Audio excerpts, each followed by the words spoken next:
हे ठरवा. इथे सन्माननीय पाहुणे म्हणून मोहनजी बने सुप्रसिद्ध छायाचित्रकार आहेतच, त्यांच्याकडनं देखील खूप काही आम्हाला शिकायला मिळालेलं आहे. त्यामुळे या 2 ओळी त्यांच्यासाठी आणि डॉक्टर दीपकजी सावंत यांनी जी फोटो बायोग्राफी केलेली आहे त्यांच्यासाठी. एका वेगळ्या नजरेनं जंगल कसं दिसतं हे या वाईल्ड लाईफ फोटो बायोग्राफीमधनं आपल्यासमोर मांडण्यात येणार आहे.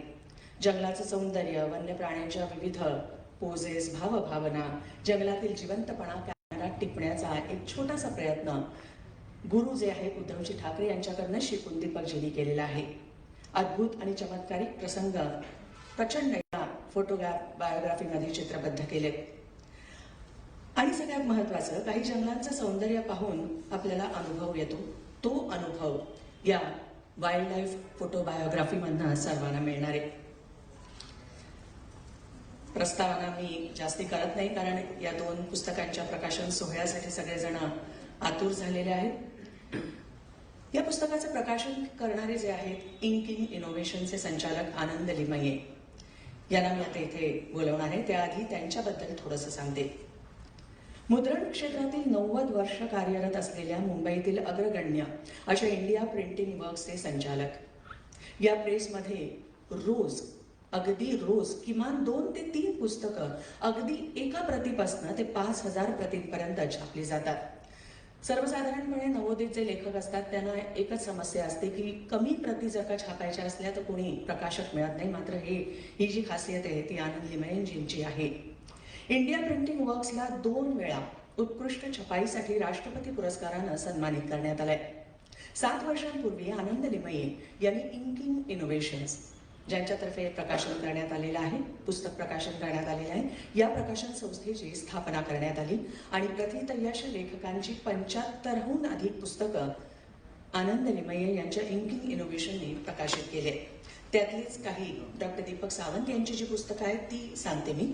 वास्तव कुपोषणाचं म्हणा किंवा मळभ कोरोनाचं, आजची जी 2 पुस्तकं आहेत ती आहेतच.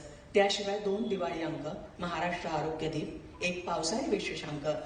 आरोग्यविषयक जनजागृती करण्यासाठी 8 ते 10,000 आरोग्य दीपचे अंक जे आहेत डॉक्टर दीपकजी सावंत यांनी पुढाकार घेऊन मोफत वाटले. नफा करण्याचा अजिबात हेतू नाही, केवळ आरोग्यविषयक माहिती अगदी तळागाळातल्या महाराष्ट्रातल्या जनतेपर्यंत पोहोचावी हाच एक उद्देश होता.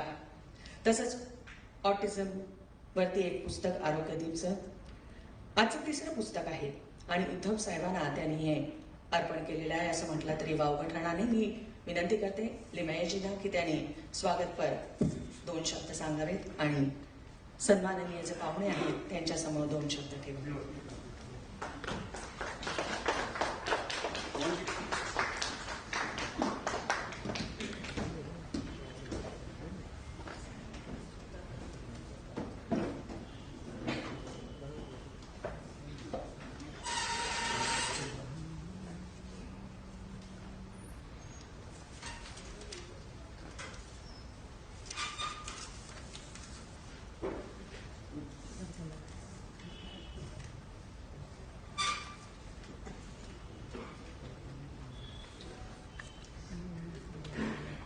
कार्यक्रमाचे अध्यक्ष श्री सुभाष देसाई साहेब, महाराष्ट्र राज्याचे माननीय मंत्री, प्रमुख पाहुणे प्रसिद्ध छायाचित्रकार श्री मोहनजी बने, याचबरोबर या पुस्तकाचे लेखक डॉक्टर दीपक सावंत व काही वेळातच अस्थायी स्वरूपात उपस्थित होणारे महाराष्ट्र राज्याचे मुख्यमंत्री माननीय श्री उद्धवजी ठाकरे या मान्यवरांचे व आपण सर्व उपस्थितांचे इंकिंग इनोव्हेशन्सतर्फे मनापासून स्वागत. आमच्या संस्थेमार्फत जसं ह्याने आत्ता सांगितलं त्याप्रमाणे आम्ही गेल्या 7 वर्षात 75हून अधिक दर्जेदार पुस्तके प्रकाशित केली. एका प्रकाशन संस्थेसाठी 75 ही संख्या जरी लहान असली तरी प्रत्येक पुस्तक हे कायमस्वरूपी दस्तावेज व समाजाला संदेश देणारे ठरले. ही आमच्या इंकिंग इनोव्हेशन्स या प्रकाशन संस्थेसाठी अभिमानाची गोष्ट आहे. यामध्ये डॉक्टर धनंजय कीर लिखित यांनी इतिहास घडवला. या पुस्तकापासून ते मराठीतून इंग्रजीमध्ये भाषांतरित केलेले डॉक्टर अरुण टिकेकर मुंबईतील शल्यविशारद डॉक्टर प्रेमानंद रामाणी, पुण्याचे डॉक्टर ह व्ही सरदेसाई यांची पुस्तके देखील प्रकाशित केली आहेत. त्याचप्रमाणे दिनांक 9 ऑक्टोबर 2021 रोजी आम्ही प्रकाशित केलेल्या पश्चिम बंगालचे शिल्पकार दिवंगत नेते शेख मुजीबुर रहमान यांच्या अपूर्ण आत्मकथा या आत्मचरित्राच्या मराठी आवृत्तीचे प्रकाशन माननीय राज्यपाल यांच्या हस्ते झाले.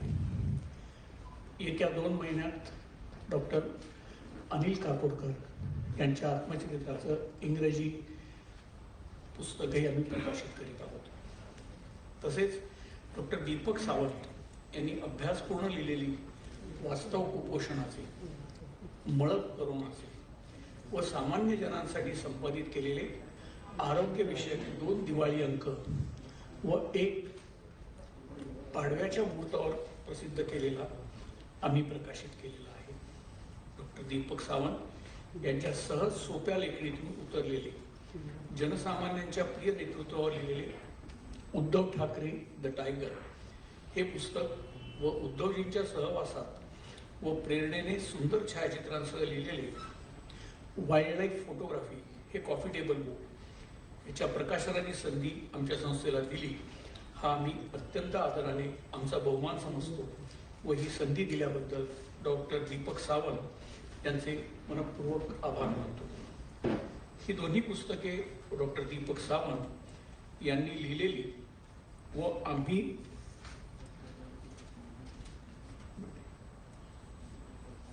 आम्ही प्रकाशित केलेली इतर पुस्तके आज पुस्तक प्रकाशन दिनानिमित्त सवलतीच्या दरात उपलब्ध करून देत आहोत. त्याचा सर्वांनी लाभ घ्यावा. आज आपण सर्वजण या कार्यक्रमात उपस्थित राहिलात व अनेक जण अस्थायी रूपाने उपस्थित राहिले, याबद्दल तुम्हा सर्वांना मनापासून धन्यवाद. आमच्या निमंत्रणास मान देऊन उपस्थित राहिल्याबद्दल सर्व मान्यवरांचे इंकिंग इनोव्हेशनतर्फे मनपूर्वक आभार. जय हिंद, जय महाराष्ट्र.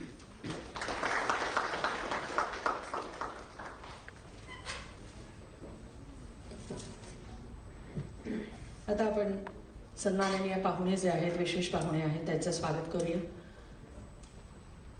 कॅबिनेट मंत्री, मराठी भाषा, खनिकर्म आणि उद्योग मंत्री जे आहेत माननीय सुभाषजी देसाई यांचं आपण स्वागत करणार आहोत. मी दीपकजी सावंत यांना विनंती करते की त्यांनी शाल आणि पुष्पगुच्छ देऊन प्रमुख पाहुण्यांचं स्वागत करावं.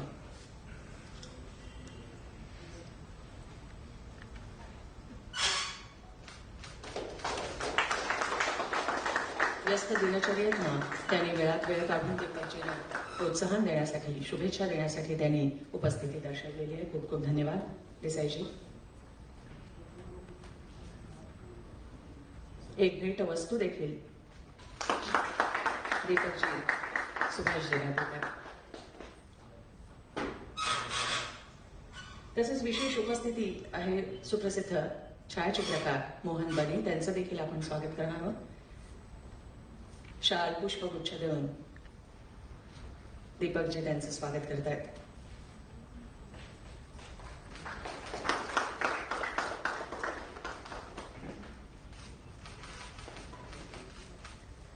या पुस्तकांचं प्रकाशन करणारी संस्था जी आहे इंकिंग पब्लिकेशन्सचे आनंद लिमाई यांचं देखील स्वागत करतोय. त्यांच्या सहकार्याशिवाय डॉक्टर दीपकजी सावंत यांची जी पुस्तकं प्रकाशित झालेली आहेत ती होऊच शकली नसती. आज ही जी 2 पुस्तकं प्रकाशित होत आहेत त्यांचं प्रकाशन इंकिंग पब्लिकेशनतर्फे करण्यात येत आहे. तसंच फोटोग्राफर श्री घनश्याम भादेकर आणि श्री आशिष राणी यांचं देखील आपण स्वागत आणि सत्कार करतोय. दीपकजींच्या हस्ते. देसाईजी, मी तुम्हाला विनंती करते की त्याने घनश्याम भादेकर आणि आशिष राणी यांचं स्वागत करावं.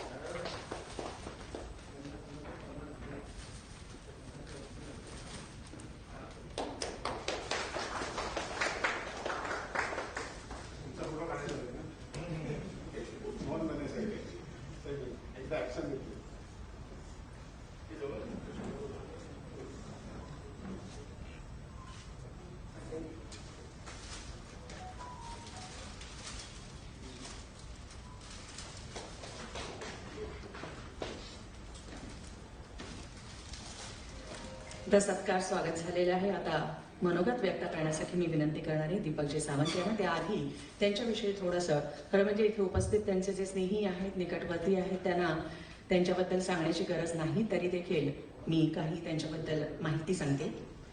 सामाजिक समस्यांचं निराकरण करण्यासाठी झटणारा सच्चा समाजसेवक म्हणजे डॉक्टर दीपकजी सावंत. तसंच साधारण 18 वेळा विधान परिषदेचे आमदार, सार्वजनिक आरोग्य आणि कुटुंब कल्याण मंत्री म्हणून त्यांनी जबाबदारी चोखपणे निभावलेली होती. तसंच पालकमंत्री म्हणून देखील अनेक जिल्ह्यांची त्यांनी जबाबदारी सांभाळलेली होती. एक लोकप्रिय नेतृत्व म्हटलं तरी वावगं ठरणार नाही. आपण अनेक वर्ष सामाजिक, राजकीय, शैक्षणिक क्षेत्रात निस्वार्थपणे कार्य केलेलं आहे. आरोग्य आणि कुटुंब कल्याण मंत्रिपदाच्या 4.5 वर्षांच्या कार्यकाळामध्ये आरोग्य क्षेत्रातील विविध योजनांमुळे महाराष्ट्र राज्य जे आहे ते अव्वल ठरलं होतं. तसंच बाल मृत्यू दर कमी करण्यासाठी 10 कलमी कार्यक्रम, बाल आरोग्य अभियान देखील त्यांच्या मंत्रिपदाच्या कार्यकाळात त्यांनी राबवलेलं होतं.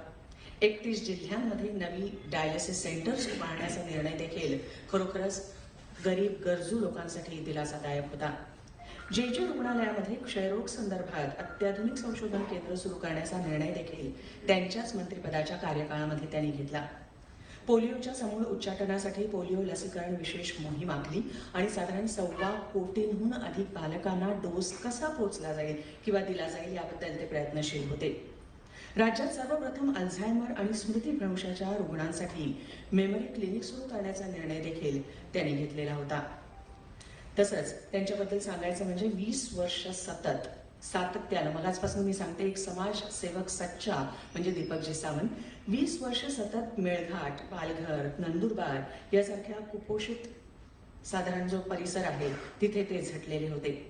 कुपोषण निर्मूलनाचं मोलाचं कार्य त्यांनी केलं आणि त्यामुळे पालघरचा मृत्यूदर 40% कमी करण्यात त्यांना यश आलेलं होतं. त्यामागे त्यांची मेहनत होती.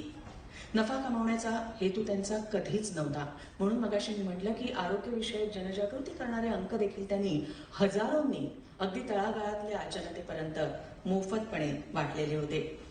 तसंच दीपकजींबद्दल आणखीन एक सांगायचं म्हणजे त्यांच्या कार्यकाळामध्ये नाविन्यपूर्ण उपक्रम योजना राबवल्या गेल्या. सांगायचं झाल्यास टेलिमेडिसिन प्रोजेक्ट म्हणा, वॉटर बोट किंवा मोटरबाईक ॲम्ब्युलन्स, 108 क्रमांकाची रुग्णवाहिका, बालमृत्यू तसंच कुपोषण समस्या याच्या निर्मूलनासाठी त्यांनी अगदी झटून अहोरात्र कार्य केलेलं होतं.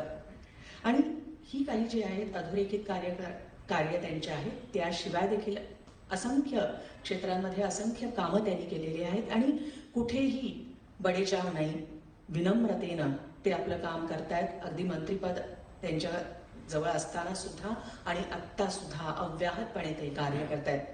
या पुस्तक प्रकाशन सोहळ्यानिमित्त मी त्यांना मनोगत व्यक्त करण्याची विनंती करते. त्यांची 2 पुस्तकं, मी पुन्हा एकदा सांगते, आज 2 पुस्तकं प्रकाशित होत आहेत. एक उद्धव ठाकरे द टायगर आणि दुसरं वाईल्ड लाईफ फोटोबायोग्राफी. दीपकजी.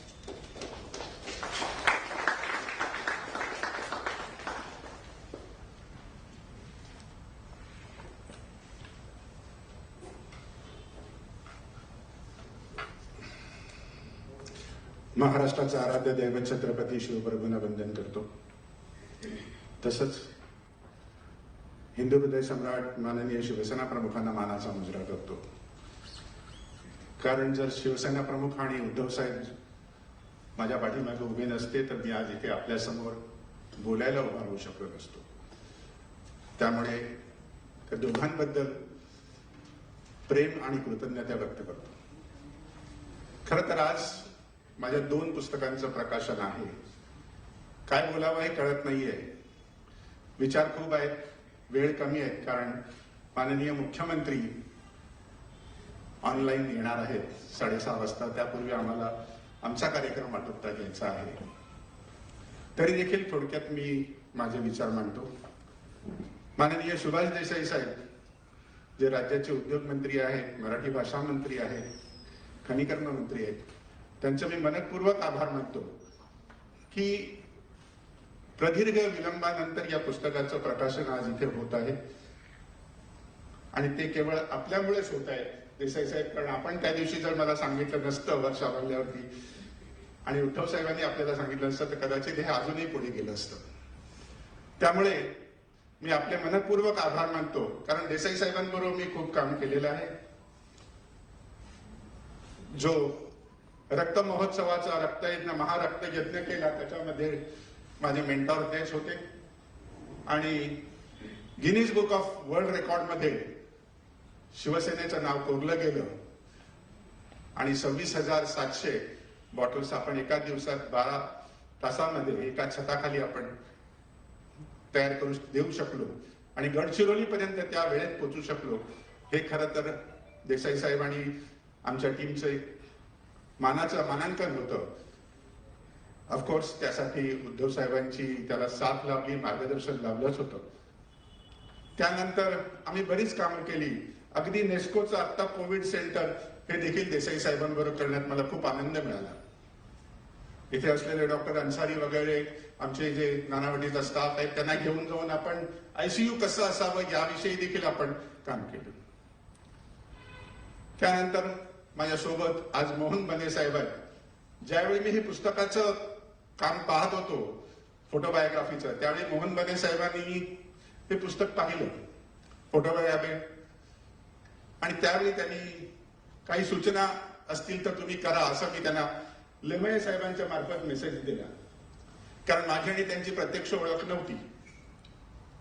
आणि त्यावेळी त्यांनी सांगितलं की त्यांनी अप्रिशिएट केलं की अतिशय चांगला फोटो आहे. कारण आपल्याला भीती वाटते, कारण माननीय उद्धव साहेबांच्या सोबत राहून फोटोग्राफी करायची म्हणजे एक दडपण असते.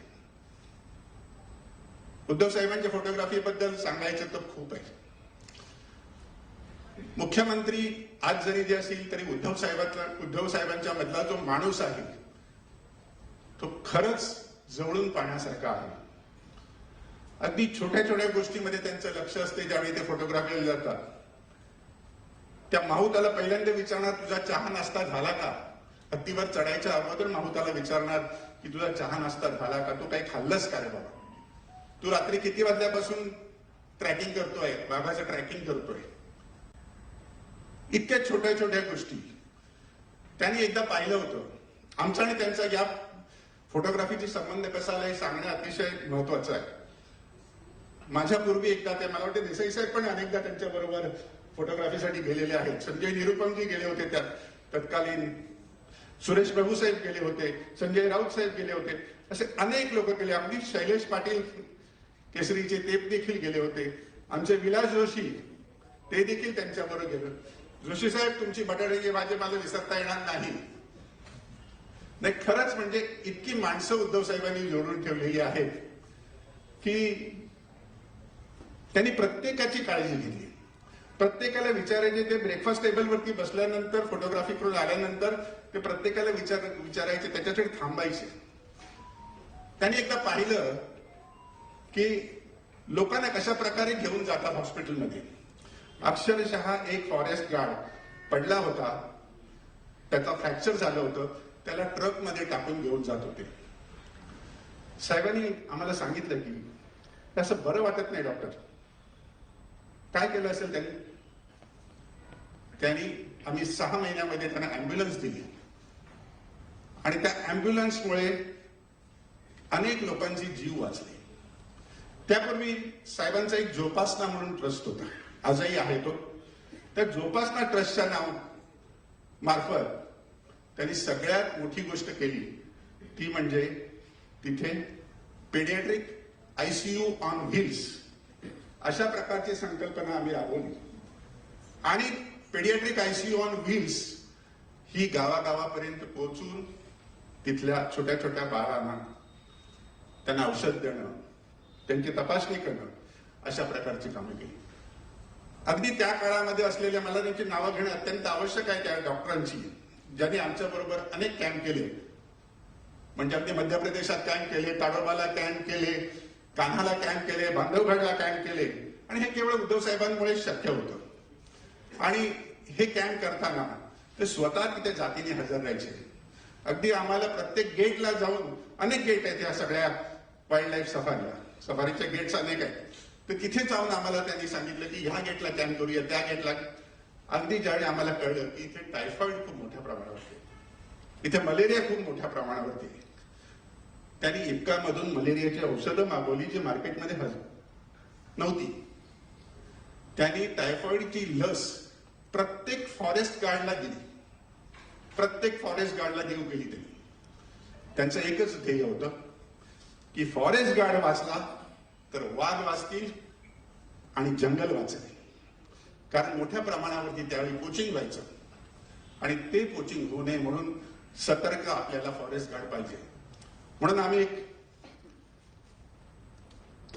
आम्ही एक ब्रीद ठरवलं की save forest guard, save tiger, save jungle, अशा प्रकारचं ब्रीद ठरवलं.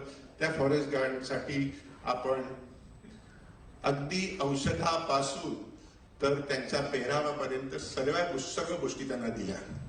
त्यांना टॉर्चेस दिल्या, त्यांना स्वेटर्स दिली, त्यांना पावसापासून संरक्षण होण्यासाठी रेनकोट दिले. असं सगळं केलं. अगदी एमपीचे त्या तत्कालीन मुख्यमंत्री दिग्विजय सिंग साहेबांचं इतकं कौतुक केलं. एवढा मोठा मंत्री होता, मुख्यमंत्री होता त्यावेळी. मला तो दिवस अजूनही आठवतो. माझ्या पुस्तकात देखील त्याच्याविषयी लिहिलेलं आहे मी. दिग्विजय सिंग साहेबांनी त्यांना कळलं की माननीय उद्धव साहेबांचा आज उपास आहे, मंगळवारचा उपास असतो देशाचे, आपल्याला देखील माहिती आहे. त्यांनी म्हणे साथ क्या खाएंगे. म्हटलं साहेबांचा तो उपास आहे आज. त्यांनी साबुदाण्याची खिचडी केली. त्या जंगलाच्या रेस्ट हाऊस मध्ये त्याला सांगितलं, त्यांनी सांगितलं साबुदाणे नाहीयेत. तिथून त्यांनी 30 किलोमीटरवरती असलेल्या उमर या गावातून साबुदाणे मागवले, साबुदाण्याची खिचडी केली साहेबांसाठी. ते करून थांबला नाही. त्याने सांगितलं मैं आपके लिए वेट कर रहा हूं, आप मेरे साथ खाना खाएंगे. तत्कालीन मुख्यमंत्री दिग्विजय सिंग यांनी इतकं त्यांच्यावरती प्रेम केलं. त्यानंतरच्या आलेल्या मुख्यमंत्र्यांनी पण खूप प्रेम केलं. त्यावेळी काय आमचं युतीचं राज्य नव्हतं, पण तरी देखील त्यांना जो स्टेट रँक त्यांना दिली गेली, पाहुणा म्हणून स्टेट गेस्ट ही रँक त्यांना दिली गेली, ती खरोखर वाखाणण्यासारखी होती. आणि त्यांनी जे काही केलं त्या लोकांसाठी ते अप्रतिम होतं. नंतर ताडोबामध्ये पण त्यावेळी तिकडे मिश्री कोटकर नावाचे अधिकारी होते. या मिश्री कोटकर साहेबांच्या काही समस्या होत्या. साहेबांनी त्या ताबडतोब चुटकीसरशी सोडवल्या. आणि ताडोबाला कसं नवीन रूप देता येईल, अंधारी असेल किंवा आणखीन कोणताही भाग असेल तर तो कशा प्रकारे आपल्याला डेव्हलप करता येईल यासाठी त्यांनी प्रयत्न केले. ताडोबाचे 2-3 लेक आहेत, त्या लेकसाठी त्यांनी काम केलं. अशा अनेक गोष्टी साहेबांनी केल्या. आणि ह्या सगळ्या गोष्टी करताना त्यांच्या मनात असलेली जंगलाविषयीचं प्रेम, निसर्गाविषयीचं प्रेम. आज आपण काय करतो? आज आपण सफारीला जातो, आपण जातो ताडोबाला जातो, आपण बांधवगडला जातो, कानाला जातो. ज्यावेळी आपण टायगरच्या जवळ जातो, टायगर आपल्याला दिसतो, त्यावेळी आपण एक्साइट होतो, आपण ओरडतो, अरे बघ बघ बघ, तो बघ टायगर तिकडे जात आहे. खरं म्हणजे ह्या प्राण्यांना आवाज करायचा नसतो. ज्यावेळी तुम्ही जंगलात जाता त्यावेळी ऑप्टिमम सायलेन्स मेंटेन करायचा असतो, पण तशा प्रकारे होत नाही. ज्यावेळी साहेबांनी ह्या अँब्युलन्सेस दिल्या त्यावेळी मला त्यांनी सांगितलं की डॉक्टर, ही Euro 3च्या अँब्युलन्सेस आहेत की नाही, त्यामुळे तिथे पोल्युशन होता कामा नये.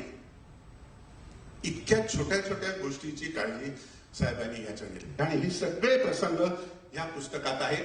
हे तुम्हाला एक वेगळे उद्धव साहेब या पुस्तकातून आपल्याला प्रतीत होतात, ध्वनीत होतात. आणि खरं तर बघा, हे पुस्तक लिहून मला काही गेन करायचं नाहीये. मला त्यांनी खूप दिलेलं आहे.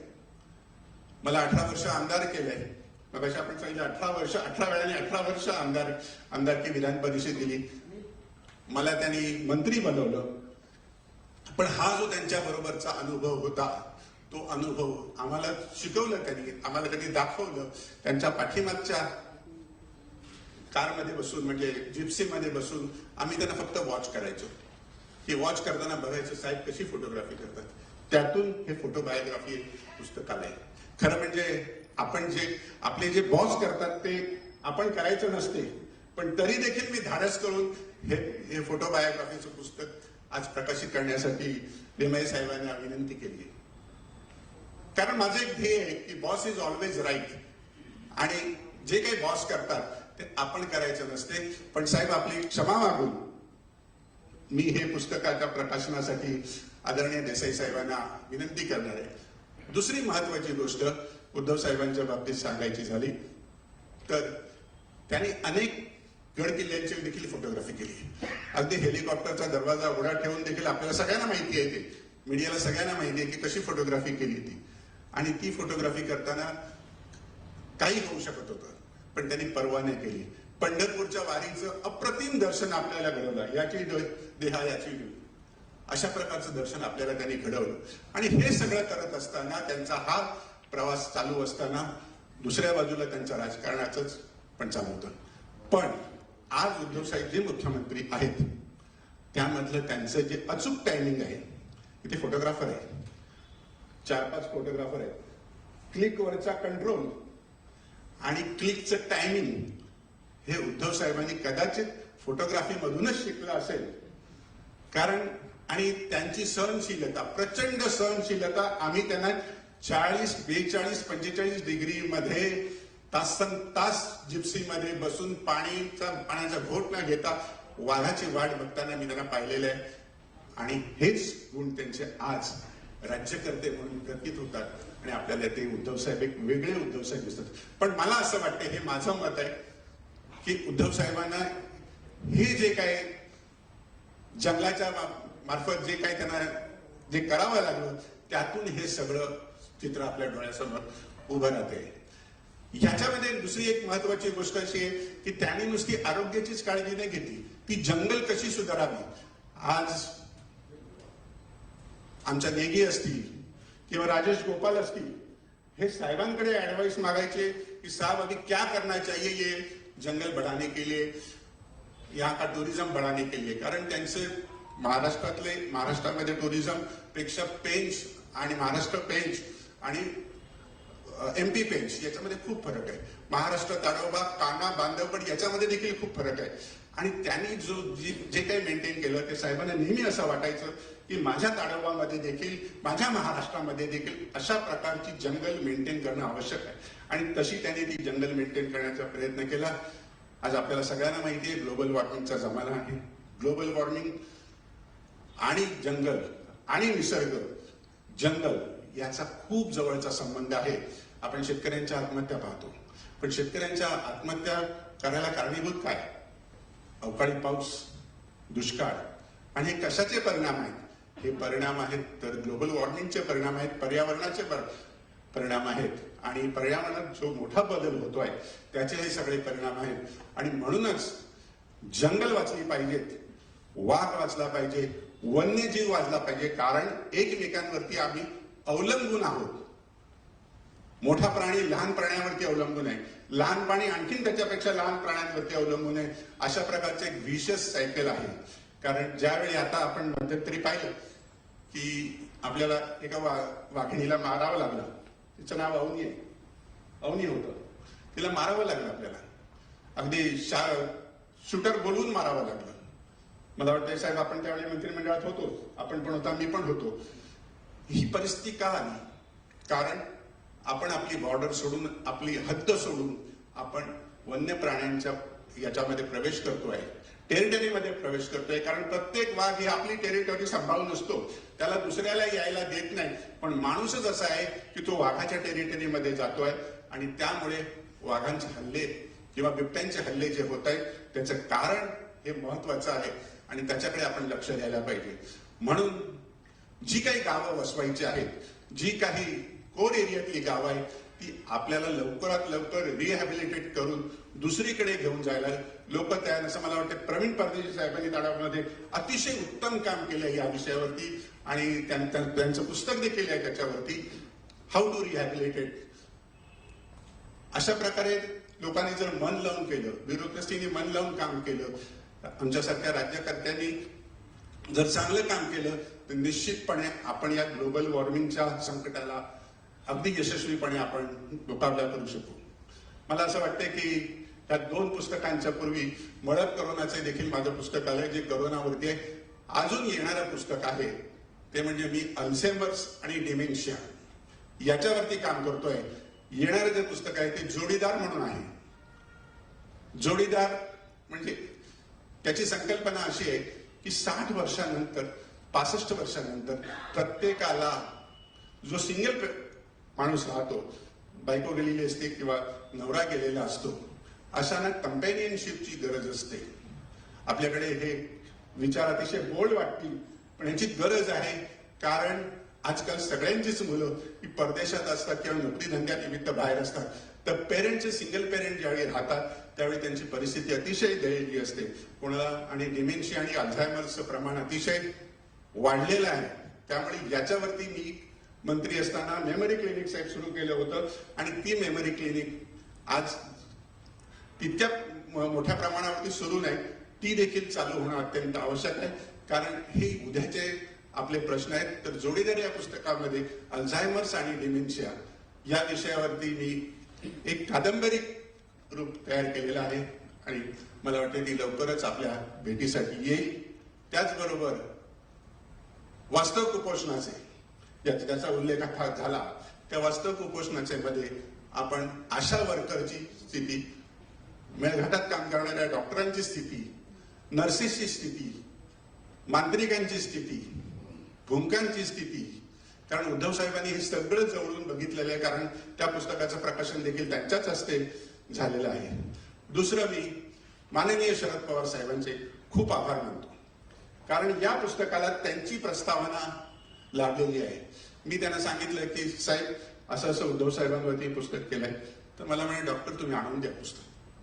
त्यांनी वाचलं पुस्तक आणि मला वाटते मे 2020 मध्ये त्यांनी प्रस्तावना लिहून माझ्याकडे दिली आणि ती प्रस्तावना आम्ही या पुस्तकामध्ये अंतर्भूत केली.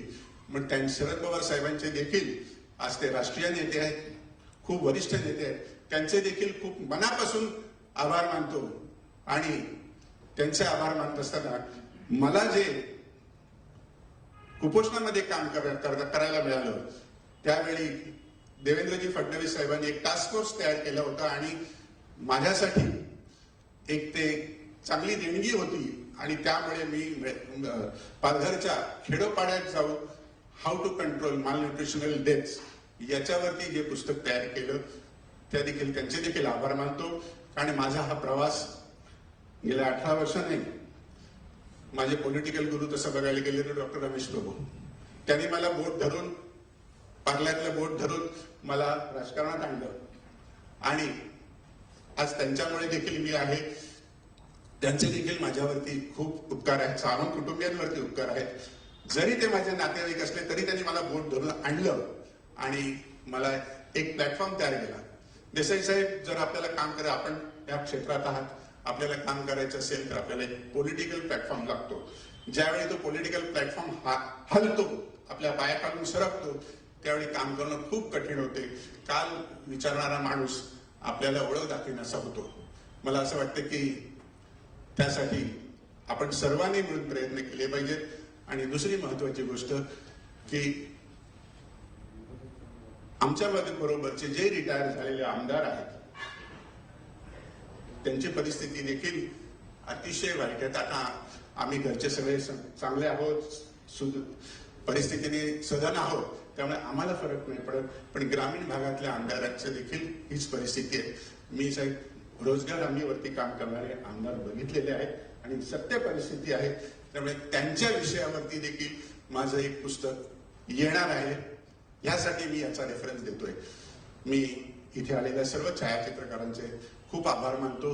विशेष करून आमचा आशिषनी जे 26/11च्या बॉम्ब हल्ल्यात काम केलं, जी फोटोग्राफी केली, घनश्याम बडेकर साहेबांनी आणि मोहन बने साहेब तर सगळ्यांचे बाप आहेत. त्यामुळे त्या सर्वांचे मी आभार मानतो की त्याने एक लोकांना एक वेगळं सजीव चित्र देतात. ते पेपरमधून ती खरंच काय होते आहे हे ते सांगतात. आणि खरोखरच त्यामुळे फोटोग्राफी ही जरी डिजिटल युगामध्ये मागे पडत असतील तरी ते आपण बनेसाहेब आपण ती जिवंत ठेवली आहे आणि अशीच ती जिवंत राहू दे एवढी प्रार्थना करून मी माझे 2 शब्द संपवतो. देसाई साहेब खूप खूप धन्यवाद पुन्हा एकदा. माननीय उद्धव साहेबांचे खूप खूप धन्यवाद की ते ऑनलाईन येणार आहेत म्हणून. त्यांना खरं म्हणजे कार्यक्रमाला उपस्थित राहण्याची इच्छा होती, पण ह्या कोविडच्या संसर्गामुळे ते थोडे आम्हीच त्यांना सांगितले की साहेब कृपा करून तुम्ही आराम करा. ऑनलाईन आलात, आमच्यासाठी सगळं काही भरून पावलं, म्हणून मी पुन्हा एकदा आपली सर्वांची क्षमा मागून साहेबांचं फोटोबायोग्राफीचं प्रकाशन करावं अशी मी देसाई साहेबांना विनंती करीन आणि दुसऱ्या पुस्तकाचं देखील ते प्रकाशन करणारच आहे.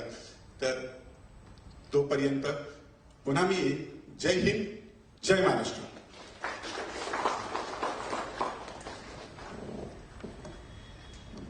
दीपकजी यांच्या मनोगतामधूनच आपल्याला जाणवून येत होतं. पदोपदी ते बोलत असताना त्यांनी उद्धव ठाकरे जे आहे त्यांच्याकडनं काय काय शिकले आणि त्यांच्याकडनं खरंच खूप काही शिकण्यासारखं आहे. आपल्याला एक कणखर नेतृत्व म्हणून उद्धवजी ठाकरे माहिती आहेत. मात्र दीपकजी यांनी त्यांच्यासोबत जंगल भ्रमंती करताना त्यांना कसे दिसले उद्धवजी, हे त्यांनी त्या पुस्तकांमधनं मांडण्याचा प्रयत्न केलाय. खरोखरच जंगलात वावरताना या कलात्मक फोटोग्राफरला जशी वन्यजीवांनी भुरळ घातली तशीच त्याच्यातील सामाजिक भान जपणाऱ्या सच्च्या माणसाला जंगलातील समस्या काय आहेत, वनरक्षकांच्या समस्या काय, फोटोग्राफर्सच्या समस्या काय आहेत, तिथल्या स्थानिकांच्या समस्यांची देखील जाणीव झाली आणि त्या कशा दूर करता येतील यासाठी ते झटले. आता दीपकजी जसं म्हणाले की द्रष्टे नेते शरदजी पवार जे आहेत त्यांना देखील खूप इच्छा होती या पुस्तक प्रकाशना समारंभाला उपस्थित राहण्याची. मात्र प्रकृती अस्वास्थ्यामुळे ते शक्य झालं नाही. मात्र त्यांनी देखील खूप खूप शुभेच्छा त्यांच्या प्रस्तावानेतनं दिलेल्या आहेत. आणि खरोखरच गेम ऑफ पेशन्स असतो. म्हणजे वाघाचं दर्शन जर का आपल्याला हवं असेल, टायगर सायटिंग जर का हवं असेल तर तो गेम ऑफ पेशन्स आहे. तो संयम, ती शिस्त, ही सगळी उद्धवजी ठाकरे यांच्याकडनंच दीपकजी सावंत यांनी शिकलेली आहे. म्हणूनच ते त्यांना गुरु मानतात. आता थोड्याच वेळात पुस्तक प्रकाशन सोहळा तर होणारच आहे. मात्र त्याआधी या 2 पुस्तकांबद्दल मगाशी लिमये जी आहेत त्यांनी अच्छा देसाईजी हा आधी बोलेन. आणि त्याआधी लिमयेजींनी मगाशी मला एक तुम्हा सर्वांसाठी एक गुड न्यूज आहे. पुस्तकं जी प्रकाशित होणार आहेत त्याबद्दल आणि आधीची जी पुस्तकं आहेत त्यांच्याबद्दल देखील. तर त्या संदर्भात थोडीशी माहिती देते. वास्तव कुपोषणाचं जे आहे त्याची मूळ किंमत 250 रुपये आहे. मात्र आज इथे जे उपस्थित आहेत त्यांना जर का हे पुस्तक घ्यायचं असेल तर किफायतशीर किंमत लावण्यात आली आहे 150 रुपये. मळब कोरोनाचं जे दीपकजी सावंत यांचं पुस्तक आहे त्याची मूळ किंमत 250 आहे. मात्र आज जर का तुम्ही खरेदी केलं, खरोखर पुस्तकासारखं भेट वस्तू दुसरी असू शकत नाही, तर आज त्याची किंमत 150 असणार आहे. आज जी 2 पुस्तकं प्रकाशित होणार आहेत त्यांच्याबद्दलही लिमयेजींनी देखील गुड न्यूज दिलेली आहे. उद्धव ठाकरे द टायगर आणि वाईल्ड लाईफ फोटोबायोग्राफी यांची किंमत जी आहे ती देखील सांगते. उद्धव ठाकरे द टायगर याची मूळ किंमत आहे 200. मात्र आज 50% सवलतीनं तुम्ही हे पुस्तक आज प्रकाशित होणारं तुम्ही कुणालाही भेट देऊ शकता. तुम्ही स्वतः संग्रही ठेवू शकता आणि संग्रही ठेवण्यासारखीच ही दोन्ही पुस्तकं आहेत. वाईल्ड लाईफ फोटोबायोग्राफीची मूळ किंमत आहे 1500 रुपये. आज त्याची सवलतीत किंमत असणार आहे 1000 रुपये. तेव्हा ही खरोखरच छान बातमी आहे आपल्या सगळ्या रसिकांसाठी आणि वाचक प्रिय जे आहेत इथे उपस्थित त्यांच्यासाठी आहे. आता मी आपल्या कार्यक्रमाला जे प्रमुख पाहुणे म्हणून लाभलेले आहेत मोहन जिबने यांना मी मनोगत व्यक्त करण्याची विनंती करणार आहे. मात्र त्याआधी थोडंसं त्यांच्याविषयी सांगते. प्रसिद्ध छायाचित्रकार, फोटो प्रेस रिपोर्टर म्हणून त्यांची ख्याती आहेच. आणि पत्रकारितेपासनं थोडंसं हटके जाऊन न्यूज कशी आणायची हे त्यांच्याकडनं शिकावं. त्यांची हातोटी त्याच्यामध्ये आहे. अगदी 14 तळ्यामध्ये पाणी नाही ही न्यूज त्यांनी आणलेली होती. शोध पत्रकारिता देखील त्यांनी केलेली आहे. बाळासाहेबांचा जो फोटो जो आहे तो अगदी ऐतिहासिक झालेला आहे. शिवाजी पार्कवरचा पाठमोरा तो देखील यांनीच टिकलेला आहे. आणीबाणीपासून त्यांनी फोटोग्राफीला सुरुवात केली आणि त्यांचा एक अत्यंत चांगला गुण म्हणजे प्रचंड विनम्रता त्यांच्या लेखी आहे, त्यांच्या ठाई आहे. इंडियन एक्सप्रेसमध्ये त्यांनी फ्रीलान्सर म्हणून कामाला सुरुवात केली. नंतर सकाळ, तरुण भारत, महाराष्ट्र टाइम्स अशा अनेक वृत्तपत्रांमध्ये त्यांनी काम केलं. तसंच अनेक अविस्मरणीय प्रसंग जे असतात, अविस्मरणीय घटना त्यांनी कॅमेरामधनं टिपलेल्या आहेत आणि वेळोवेळी त्याचं कौतुकही झालंय. अगदी बोटावर मोजण्या एवढ्या काही मी सांगते. चेतन शर्माची वर्ल्ड कप मधील पहिली हॅट्रिक जी होती ती देखील कॅमेऱ्यात टिपणारे हे एकमेव फोटोग्राफर होते. तसंच अयोध्या आंदोलनाच्या वेळेला कारसेवक घुमटावर चढलेला फोटो आजही आपल्या सगळ्यांच्या स्मरणात आहे. अगदी डोळ्यासमोर येतो तो फोटो, तो देखील यांनीच टिपलेला होता. आणि बाळासाहेबांनी खुद्द हिंदू हृदय सम्राट बाळासाहेब ठाकरे यांनी देखील त्या फोटोचं कौतुक केलेलं होतं. त्यांच्या कौतुकाची थाप त्यांच्या पाठीवर मारलेली होती. अनेक संप, भिवंडी दंगल, मुंबई दंगल, जॉर्ज फर्नांडिसच्या आंदोलनाचे छायाचित्र हे देखील त्यांनी टिपलेलं होतं आणि त्या छायाचित्राला बेस्ट पिक्चर म्हणून देखील अवॉर्ड मिळालेलं होतं. नॅशनल गेम्स, बीजिंग ऑलिम्पिक, यातले क्षणचित्र देखील अविस्मरणीय काही प्रसंग देखील त्यांनी आपल्या कॅमेऱ्यात टिपलेली होती. त्यांची आतापर्यंत 4 पुस्तकंही प्रकाशित झाली. अपूर्ण परिक्रमा कैलास मानसरोवराची, याला पत्रकार संघाचा पुरस्कार मिळालाय. तसंच पूर्वांचल हे जे पुस्तक आहे 4 वर्ष भ्रमंती करून त्यांनी लिहिलेलं आहे, त्याला दादर माटुंगा कल्चरल सेंटरचा देखील पुरस्कार मिळालेला आहे. मी मोहनजी बने जे आजचे प्रमुख पाहुणे आहेत त्याला विनंती करते की आज पुस्तक प्रकाशन सोहळ्याप्रसंगी त्यांनी 2 शब्द मांडावेत. नमस्कार. आदरणीय व्यासपीठ, तुम्ही आपण सर्व, आणखीन खरं तर स्टेजवरून बोलण्याची फार मला सवय नाहीये, कारण माझं काम आयुष्यभर ह्या तुमच्या दोघांच्या मध्ये जी गॅप असते तिथंच सगळं फोटो काढायचं, आणखी सगळं करायचं. तरी पण मी प्रयत्न करतो. डॉक्टरांविषयी बोलण्याच्या आधी मी उद्धवजींशी थोडंसं बोलेन, का माझी थोडीशी पात्रता नाही तरी देखील एक सच्चा माणूस आणि एक सच्चा पेशन्स. फोटोग्राफी तरी वाईल्ड लाईफ करताना फोटोग्राफी पेशन्स महत्वाचे असतात आणि उद्धवजींकडनं पेशन्स हे आपण तुम्ही म्हटलं की पेशन्स काय असतं आणि काय नाहीये, तर त्यांचे जे फोटोग्राफर म्हणून जे फार मोठं नाव आहे किंवा आपण म्हणू की वाईल्ड लाईफ ते फोटोग्राफर होते, अनेक वेळा त्यांनी केलं. पण वारी जी पंढरपूरची वारी जी आपण त्यांनी जगाला दाखवून दिली, एक वेगळा आयाम दिला, तर त्याबद्दल तर उद्धवजींना हॅट्स ऑफ आहे. आणखीन मी म्हणेन की खरं आपल्या सगळ्यांना आणखी त्यांच्याविषयी आदर जो आहे तो माणूस म्हणून आता मुख्यमंत्री म्हणून आहे, पण ते आपण सगळ्यात जास्त त्यांच्याविषयी आदर करतो ते बाळासाहेबांचे पुत्र आहेत म्हणून आपल्याला जास्त त्यांच्याविषयी ऍटलिस्ट मला किंवा आमच्या घरातल्या सगळ्यांना की बाळासाहेबांचे पुत्र म्हणून उद्धवजी आणखी आपण त्यांना मानतो. पण मी आता पुस्तकाकडे येईल की सावंत साहेबांनी जे पुस्तक केले, पण सावंत साहेब एक मला आश्चर्य वाटतं. मगाशी पण मी देसाई साहेबांना म्हटलं की एवढं सगळं राजकारणी माणूस सगळं काय आहे, पण एवढं लिहिता कधी. पण मला आणखीन एक मी म्हणेन की बाळासाहेबांनी जी शिकवण दिली आहे सेनेला किंवा सगळ्यांना की 20% राजकारण करा, 80% समाजकारण करा, तो ते परफेक्ट सैनिक जो आहे तो डॉक्टरांमध्ये मला दिसतो की बाळासाहेबांचा सैनिक जे 20% राजकारण, 80% समाजकारण. म्हणून मी त्यांच्याकडे बघतो. आणखीन फोटोग्राफी, वाईल्ड लाईफ फोटोग्राफी त्यांचं नवीन पुस्तक मी पाहिलं, तर ते मला आधी नशिबाने तुमच्यामुळे पाहायला मिळालं आधी. तर ते सुरुवात म्हणजे त्याचं कव्हर जे आहे आणि नाव हे जे ऍबस्ट्रॅक्टच आहे, म्हणजे वाईल्ड लाईफ फोटोग्राफी बायोग्राफी त्यांनी म्हटलंय. तर वाईल्ड लाईफ फोटोग्राफी सगळेजण म्हणतात, पण त्या पुस्तकाचं नावाचं इतकं ऍबस्ट्रॅक्ट आहे आणि प्रत्येक पेज म्हणजे फक्त आपण काय बघायला जातो जंगलात की फक्त वाघ दिसला पाहिजे, पण डॉक्टर साहेबांनी जंगल अक्षरशः डोळसपणे जे आपण म्हणतो की जंगल कसं बघावं, तर ते हे पुस्तक तुम्ही जेव्हा बघाल तेव्हा कळेल आपल्याला की जंगल कसं पाहायला पाहिजे. जंगल फक्त आपण वाघ नाही की जंगलात अनेक पक्षी, खूप पक्षी असतात, वन्यजीवन आणखी वेगळं असतात, झाडं असतात, रस्ते, जंगलातले रस्ते काय आहेत, त्यातलं जे सौंदर्य आहे रस्त्यांमधलं देखील ते देखील दिसतं. आणखीन आपण जे प्रत्येकाला आम्ही फोटोग्राफर, कुठलाही आम्ही फोटोग्राफर असेल त्याला सूर्योदय आणि सूर्यास्त हे प्रचंड आकर्षणात असतात. ते 2 फोटो तुमचे जे आहेत ते अप्रतिम आहेत. म्हणजे ग्रेट. म्हणजे वाघांचे फोटो आम्ही सगळेच काढतो, पण जे वाघांचे जे फोटो काढले त्याचा जो वाघ जो सगळ्यात देखणा आणि राजा का म्हणतो ते त्यांचे फोटो बघून कळेल आपल्याला की त्यांची चाल, वाघाची जी चाल, वाघाचा जो ऍटिट्यूड किंवा त्या वाघ जेव्हा आपण एक असतं की मी देखील 1-2 वेळा गेलो आहे आमच्या मित्रांमुळे आणि माझ्या जावयांमुळे मला थोडीशी आवड लागली, कारण ते वाईल्ड लाईफ फोटोग्राफर आहेत. तर मी जेव्हा गेलो तर वाघ, आपण जेव्हा फोटो काढतो तो वाघ आपल्याला पाहत असतो, हा काय करतोय, कुठे बघतोय, त्याची हालचाल काय आहे, त्याप्रमाणे वाघाचा ऍटिट्यूड बदलत असतो, वाघाची नजर बदलत असते. तर ते जे परफेक्शन जे आहे ना साहेब, ते हॅट्स ऑफ टू यू. म्हणजे ऍज अ फोटोग्राफर म्हणून, आणि तुम्ही कुठे शिकलात, काय केलं, म्हणजे तुमचं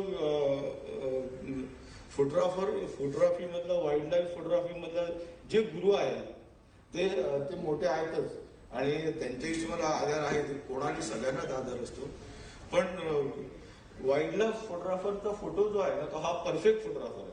फोटोग्राफ्स आहेत. तुम्ही जो आता ठेवलाय मी पाहिला नाहीये, पण कव्हरला जो फोटो असेल तर हा असेल तर एकदम बेस्ट फोटोग्राफर आहे. आणि जो पहिल्या पानावरती फोटो या पुस्तकाचा जो आहे तो उद्धवजींचा खूप जुना फोटो आहे आणि खूप गाजलेला आणि खूप सुंदर फोटो आहे. मी आणखीन एक या पुस्तकाचं वैशिष्ट्य म्हणेन, टायटल्स, कॅप्शन ज्याला आम्ही म्हणतो, ती कॅप्शन तर एवढी अप्रतिम आहेत की मला देखील नंतर मला जाणवलं की आपण 4 पुस्तकात कॅप्शन कुठेच लिहिली नाही. मला एकदा साहेबांनी सांगितलं होतं की अरे फोटोला कॅप्शन पाहिजे, तर मी माझा तर आळसपण आहे, पण साहेबांची जी कॅप्शन्स आहेत ना ती मी एक लिहून आणले थोडीशी. ते म्हणे विसरून येतं, म्हातारा झाल्यामुळे थोडं विसरायला होतं. तर ती कॅप्शन्स फक्त मी तुम्हाला 1-2 सांगतो, म्हणजे काय त्यांचं पुस्तकाविषयी आणि किती त्यांना जंगलाविषयी देखील प्रेम आहे. तर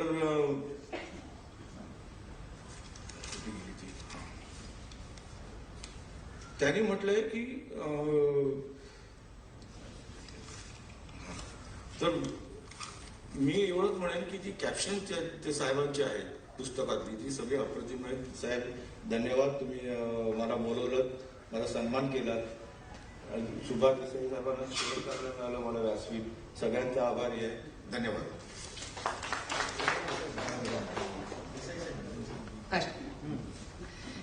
एका सुप्रसिद्ध छायाचित्रकार आणि कौतुकाची थाप दिल्यानंतर दीपकजींचा चेहरा खरोखर बघण्यासारखा होता. जी मेहनत घेतली ती कार्यास आली, ती खरोखर असा त्यांचा भाव त्यांच्या चेहऱ्यावरचा होता. मी आता विनंती करेन की सन्माननीय पाहुणे जे आहेत सुभाषजी देसाई यांनी दीपकजींना शुभेच्छा द्याव्यात आणि या प्रसंगी 2 शब्द सांगावेत.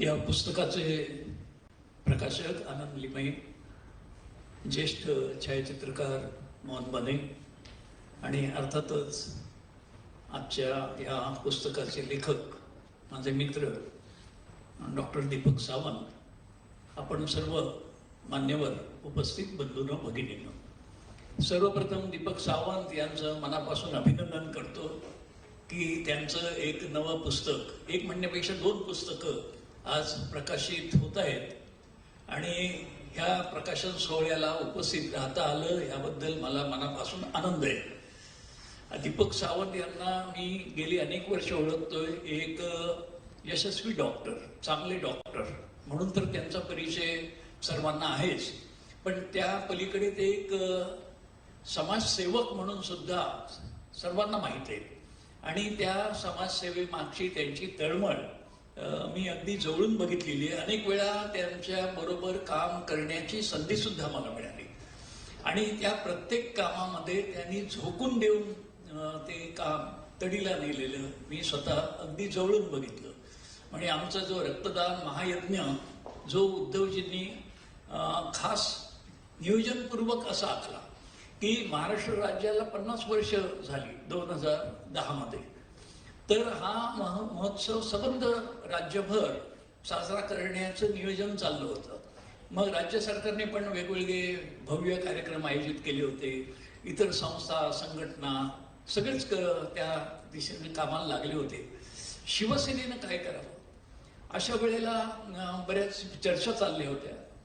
तेव्हा एका कार्यकर्त्यांनी अशी ही काढली कल्पना की आपण बाळासाहेबांची सुवर्णतुला करावी.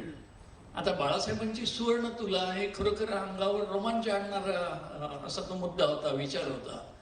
तेव्हा त्याला असं सांगितलं, तुम्हीच सांगा बाळासाहेबांना, हे सुचवा. म्हणून आम्ही सगळे जमलो आणि भीतच ही सूचना बाळासाहेबांसमोर त्या नेत्यांनी मांडली. ते बाळासाहेब क्षणभर बघत राहिले आणि म्हणाले, ठीक आहे, महाराष्ट्राला सुवर्ण महोत्सव होतोय, त्यामुळे सुवर्ण तुला असं तुम्ही ते यमक जुळवलं इथपर्यंत ठीक आहे, पण त्याच्या पुढे जाऊ नका. कारण एक तर बाळासाहेब आता त्यांचा मिस्किलपणा तिथे पण तो राहिला नाही. ते म्हणाले, माझे सुवर्ण तुलाकडून नुकसान, माझं वजन ते काय. तर कुठल्या तरी प्रचंड मोठ्या माणसाची सुवर्ण तुला केली तर निदान तुम्हाला तो निधी तरी जमेल. तर ते नेत्यांनी सांगायचा प्रयत्न केला की साहेब, हा जो हे जे काही सोनं याच्यातून जमा होईल आपण महाराष्ट्रातून गोळा करू. सगळे कार्यकर्ते, शिवसैनिक थोडं थोडं योगदान देतील आणि त्याच्यातून तुम्ही सांगाल त्या कल्पनेप्रमाणे कुठलं तरी सामाजिक कार्य करू, एखादं गाव दत्तक घेऊ किंवा नवीन कोणती तरी आरोग्याची योजना राज्यभर करू असं वगैरे वगैरे सांगायचा प्रयत्न केला. परंतु साहेब असते ते अजिबात बदले नाहीत आणि ती कल्पना तिथे थांबली. पण बाळासाहेबांनी लगेच सूचना केली, अरे राज्यामध्ये लोकांच्या उपयोगाचं काहीतरी करा. आणि त्यांनी कसा संबंध जोडला. बाळासाहेब म्हणाले, हे जे राज्य झालं त्याला 50 वर्ष झाली, ह्या 50 वर्षाचा हा सुवर्ण महोत्सव आपण साजरा करतोय, हे भाग्य का मिळालं? तेव्हा हुतात्म्यांनी रक्त सांडलं, त्या रक्ताची आठवण ठेवा, असं काहीतरी करा.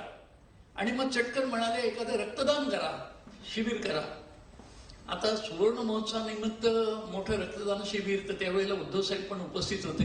ते म्हणजे ठीक आहे, आम्हाला तुमची कल्पना दिशा कळली, आम्ही काय करायचं ते करतो. आणि मग उद्धव साहेबांनी असं ठरवलं की रक्तदान शिबिर ह्या 50व्या वर्षानिमित्त, सुवर्ण महोत्सवानिमित्त करायचं, तर ते भव्य दिव्य कधी कुठे झालं नाही असं करायचं. आणि त्याच्यातून महारक्तदान शिबिर हे आयोजित करायचं ठरलं. आणि त्याच्यासाठी जास्तीत जास्त म्हणजे ते रेकॉर्ड करायचं, कधीच कुठे झालं नसेल एवढं भव्य.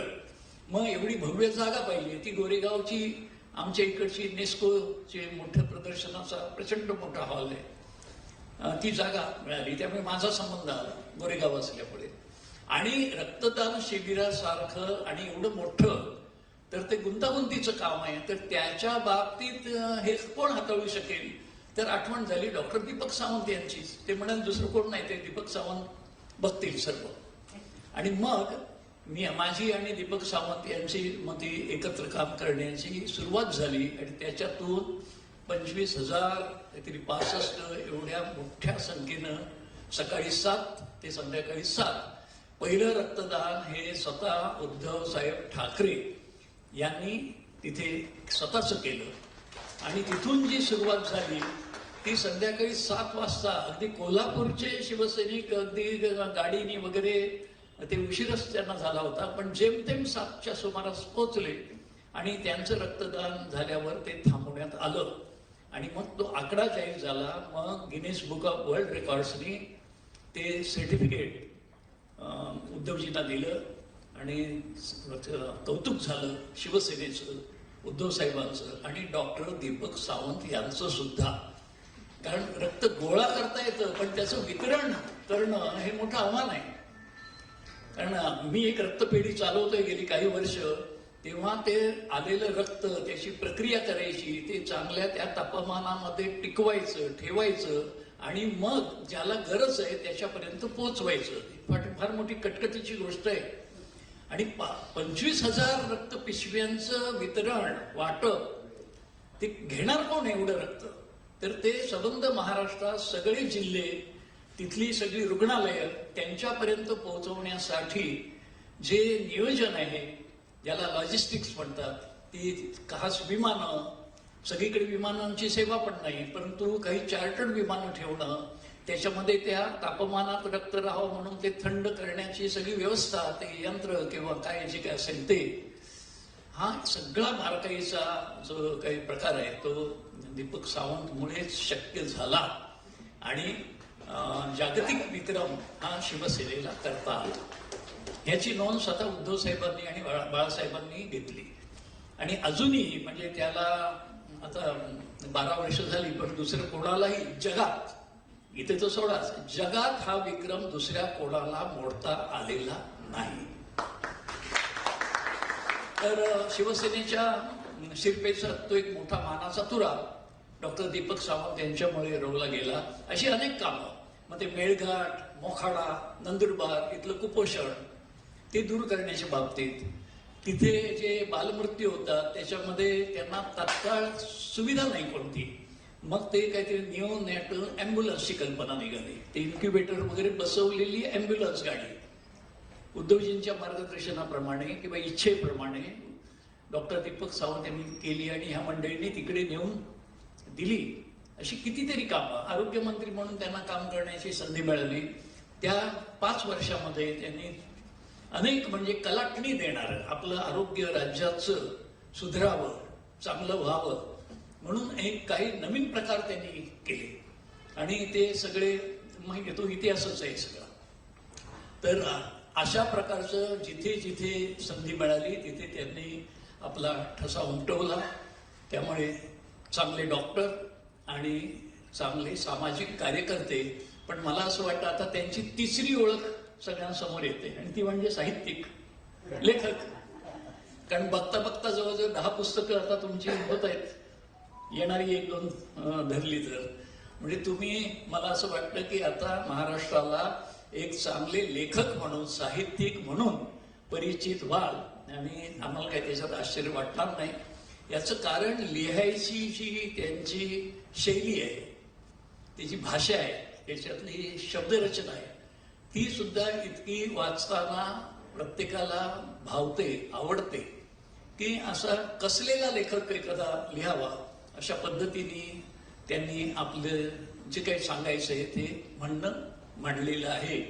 त्यामुळे पुढच्या काळामध्ये एक मोठे साहित्यिक म्हणून जर तुमचा गौरव झाला तर आम्हाला आश्चर्य वाटणार नाही, अभिमान वाटेल.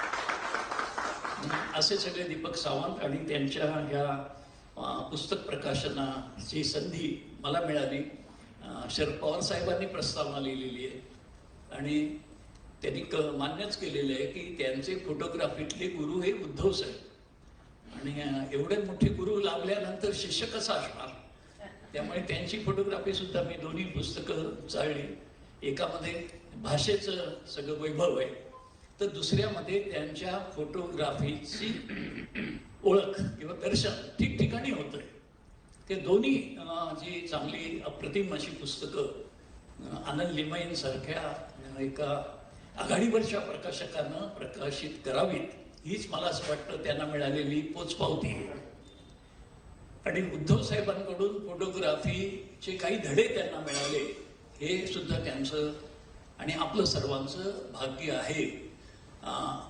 उद्धव साहेबांनी जी फोटोग्राफी केली ती हे वन्यजीव, महाराष्ट्राचे गड किल्ले, तीर्थक्षेत्र, त्यानंतर ती वारी, पंढरीची वारी, ह्याबद्दल त्यांनी जी काही फोटोग्राफी करताना कष्ट घेतले, जे दीर्घकाळ हे काम केलं, त्या सगळ्या वाटचालीमध्ये दीपक सावंत हे त्यांच्या बरोबर होते. आणि ती फोटोग्राफी बघता बघता त्यांनी स्वतः ती आत्मसात केली. आणि अर्थात तुलना नाही होऊ शकत, प्रत्येक कलावंत हा स्वतंत्रपणे एक कलावंत असतो. पण त्यांनी त्यांच्या फोटोग्राफीचं आता पुस्तक काढता येईल इतकी त्याच्यात मजल मारलेली आहे. तेव्हा उद्धव साहेबांबरोबर काम करायला मिळणं, त्यांच्याबरोबर प्रवास करायला मिळणं, त्यांच्याबरोबर फोटोग्राफी करायला मिळणं, हे मला असं वाटतं मोठं भाग्य डॉक्टर साहेब तुम्हाला मिळालेलं. आणि हा आपल्या जीवनाचा एक ठेवा आहे. आणि उद्धव साहेबांनी ही फोटोग्राफी करताना त्यांचे अनुभव सुद्धा अनेक वेळेला सांगितलेले आहेत. अर्थात त्याच्यावर फारसं लिखाण केलेलं नाही त्यांनी, पण ते बोलताना मात्र किती मार्मिकपणे बोलतात. कारण शेवटी बाळासाहेबांचे सुपुत्र, त्यांच्या फोटोग्राफीबद्दल काही मंडळींनी टीका केली, थट्टा केली, टिंगलटावाळी केली. म्हणजे काय, कारण साधारणपणे राजकारणातला नेता हा गंभीर आणि राजकीय कार्य करणं, अहोरात्र दौरे आणि राजकीय भाषणं याच्या पलीकडे काही असू शकतं ह्याच्यावर अनेकांचा विश्वासच नाही. परंतु उद्धव साहेबांनी त्या टीकेमुळे कुठेही गडबडून न जाता किंवा त्याला उत्तराला उत्तर न देता इतकं मार्मिक भाष्य केलं. त्यांनी सांगितलं की होय, मला फोटोग्राफीचा छंद आहे, पण माझा छंद मी दिवसा उजेडी जपतो, रात्रीच्या काळोखात करावे लागतात असला छंद नाही मला, की जो काळोखामध्ये करावा असला छंद नाही. माझा छंद हा दिवसा उजेडी मी जपतो आणि त्याचा मला अभिमान आहे. असं अत्यंत मार्मिक पण एक टोला देणारं उत्तर सुद्धा त्यांनी त्यावेळेला दिलं.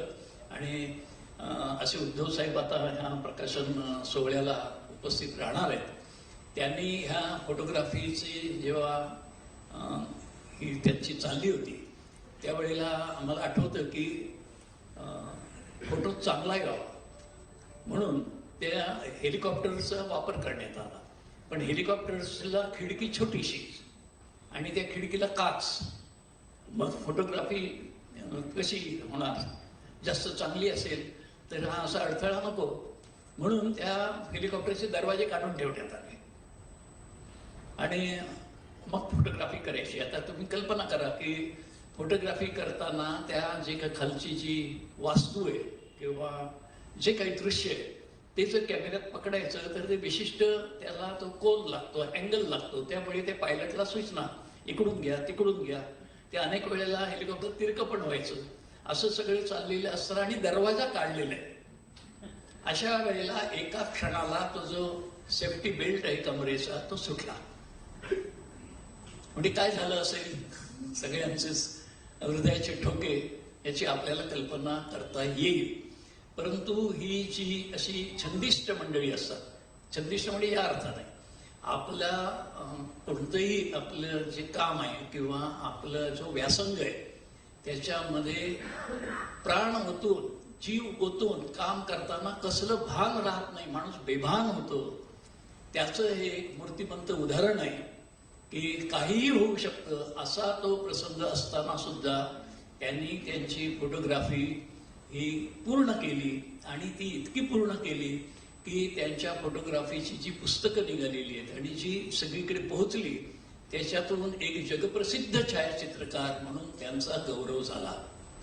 तेव्हा आपल्या कामाबद्दल खूप श्रद्धा, खूप विश्वास आणि ते करत असताना कष्टाची तमा बाळगायची नाही. ह्याचाच ह्या सगळ्या अनुभव, त्याला लागणारा संयम, वाट पाहण्याची तयारी आणि अत्यंत शांतपणे योग्य वेळेला केव्हा क्लिक दाबायचं ह्याचा घ्यावा लागणारा निर्णय, तेव्हा ती निर्णय क्षमता, ह्या सगळ्या गुणांचा मला असं वाटतं की आताच्या त्यांचे राज्यकर्ता म्हणून ते झालेले असताना या मुख्यमंत्री पदाच्या वाटचालीत त्यांना नक्कीच ह्या सगळ्या गुणांचा उपयोग होतोय आणि ते तो उपयोग करताना आपल्याला वेळोवेळी दिसत आहेत. आणि म्हणूनच महाराष्ट्रातच नाही तर देशामध्ये एक आघाडीचे मुख्यमंत्री म्हणून किंवा सर्वोत्कृष्ट मुख्यमंत्री म्हणून त्यांचा एकदा नव्हे, दोनदा नव्हे, अनेकदा उल्लेख झालेला आहे, निवड झालेली आहे की कोरोनाचं जे नियंत्रण आपल्या राज्यानं चांगल्या प्रकारे केलं. खरं तर महाराष्ट्रात कोरोनाचा प्रादुर्भाव जास्त झाला, सगळ्यात जास्त रुग्ण आपल्या राज्यात निर्माण झाले आणि जी पहिली आणि दुसरी लाट आली त्यावेळेला वेगाने प्रसार झाला. त्यावेळी सगळे भयभीत झालेले असताना सुद्धा उद्धव ठाकरे यांनी मुख्यमंत्री म्हणून सगळ्या यंत्रणांना योग्य अशी दिशा दिली, मार्गदर्शन दिलं. सगळ्या उणिवा होत्या त्या दूर करायला सगळ्यांना बरोबर घेऊन भाग पाडलं आणि पाहता पाहता आपण कोरोनावर मात करू शकलो, त्याला रोखू शकलो. याची दखल मुंबई उच्च न्यायालय, सर्वोच्च न्यायालयानं तर घेतलीच, पण जागतिक आरोग्य संघटनेने सुद्धा धारावी सारख्या अत्यंत स्फोटक अशा ठिकाणी कोरोनाला रोखणारं महाराष्ट्र हे राज्य आहे याचा गौरवाने उल्लेख केला. तेव्हा असं अभिमानास्पद काम करताना नक्कीच त्यांनी हा जो एक छंद जोपासलेला आहे त्याच्यामुळे ज्या काही गुणांचा अवलंब करावा लागला त्या गुणांचा सुद्धा त्या सगळ्या कामामागे एक समावेश आहे, त्याची उपयुक्तता आहे असं नमूद केलं तर ते वावगं होणार नाही. आणि असे आपल्याला मुख्यमंत्री लाभले हे आपलं भाग्य. परंतु फोटोग्राफीमध्ये असे गुरु लाभले असं मला वाटतं की डॉक्टर सावंत यांना आपलं भाग्य वाटतं आणि ते योग्यच आहे. तेव्हा माननीय मुख्यमंत्री आलेले आहेत आणि त्यांनी आज डॉक्टर दीपक सावंत यांच्याबद्दलचं प्रेम आणि दोन्ही बाबतीत म्हणजे वाईल्ड फोटोग्राफी करताना दीपक सावंत यांचा लाभलेला सहवास आणि अनेक आरोग्यविषयक उपक्रम महाराष्ट्राच्या जनतेसाठी करताना डॉक्टर दीपक सावंत यांचं लाभलेलं सहकार्य, यामुळे साहजिकच मोठ्या एका जवळकीच्या भावनेतून आज मुख्यमंत्री उद्धव ठाकरे साहेब हे उपलब्ध झालेले आहेत. याबद्दल मी दीपक सावंत यांना मनापासून त्यांचं अभिनंदन करतो आणि या पुस्तकानिमित्तानं त्यांच्या ह्या वाटचालीला जोरदार यश लाभो अशी शुभेच्छा व्यक्त करतो आणि थांबतो. जय हिंद, जय महाराष्ट्र. आपण सगळेजण ज्याची आतुरतेनं वाट पाहत होतो, अतिशय संयमी कणखर असं नेतृत्व महाराष्ट्राचे मुख्यमंत्री माननीय उद्धवजी ठाकरे ऑनलाईन उपस्थित आहेत या पुस्तक प्रकाशन सोहळ्याला. त्याबद्दल त्यांच्या टाळ्यांच्या कडकडाटामध्ये आपण स्वागत केलं. उद्धवजी ठाकरे, व्यस्त दिनचर्येतनं तुम्ही इथे ऑनलाईन उपस्थित आहात या प्रकाशन सोहळ्याला. आता तुमच्या ऑनलाईन उपस्थितीमध्ये आणि सुभाषजी देसाई आणि मोहन बनेजी यांच्या प्रत्यक्ष उपस्थितीमध्ये त्यांच्या हस्ते या 2 पुस्तकांचं प्रकाशन होणार आहे. 2 पुस्तकं म्हणजे उद्धव ठाकरे द टायगर. उद्धवजी, दीपकजी सावंत यांचे तुम्ही गुरु आहेत, तुम्हाला हे अर्पण केलेलं आहे हे पुस्तक उद्धव ठाकरे द टायगर आणि वाईल्ड लाईफ फोटो बायोग्राफी. या 2 पुस्तकांचं प्रकाशन आता होत आहे. या कार्यक्रमाचा सर्वोच्च बिंदू असं आपण म्हणू शकू या 2 पुस्तकांचं प्रकाशन. मी विनंती करते माननीय सुभाषजी देसाई आणि मोहन बनेजी यांनी करावं. आणि ऑनलाईन उपस्थिती आहेच माननीय उद्धवजी ठाकरे यांची. त्यांच्या शुभेच्छा सदैव दीपकजी सावंत यांना आहेतच. कारण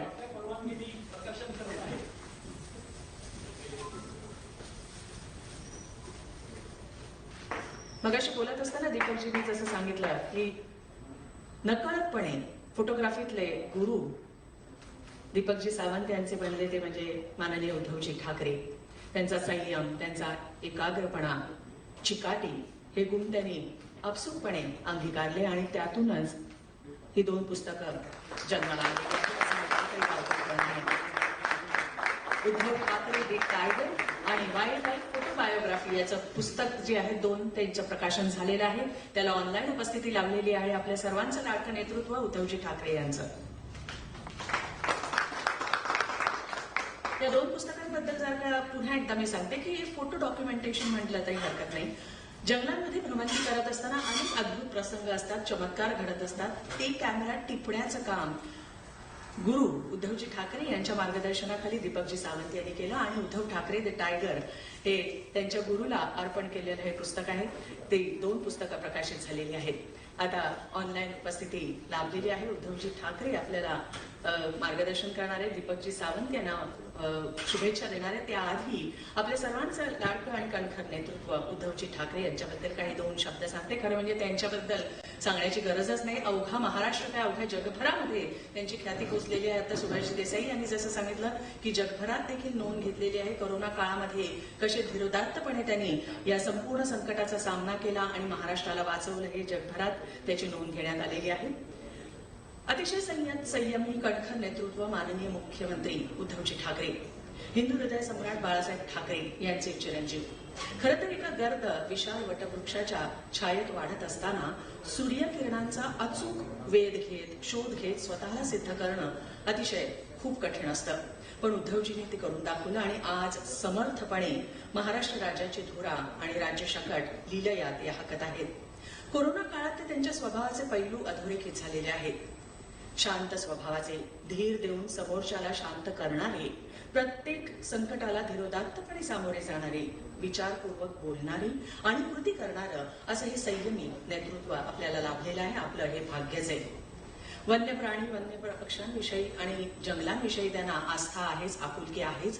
मात्र फोटोग्राफी करत असताना तिथल्या समस्या देखील या सच्च्या माणसाला दिसून आल्या. सर्जनशीलता, संवेदनशीलता त्यांनी अजूनही जपून ठेवलेली आहे. माननीय मुख्यमंत्री उद्धवजी ठाकरे यांना मी विनंती करते की त्यांनी या पुस्तक प्रकाशन सोहळ्याला शुभेच्छा अर्पण कराव्यात दीपकजी सावंत यांना. आणि आपलं मार्गदर्शन आमच्यासाठी खूप महत्वाचं आहे. या कार्यक्रमाच्या निमित्ताने उपस्थित असलेले सर्व मान्यवर आणि बांधवांनो, भगिनी,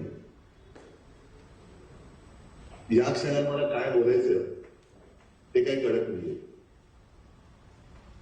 याचं कारण आपल्या लक्षात आलं असेल. प्रकाशनं आजपर्यंत अनेक झालेली आहेत.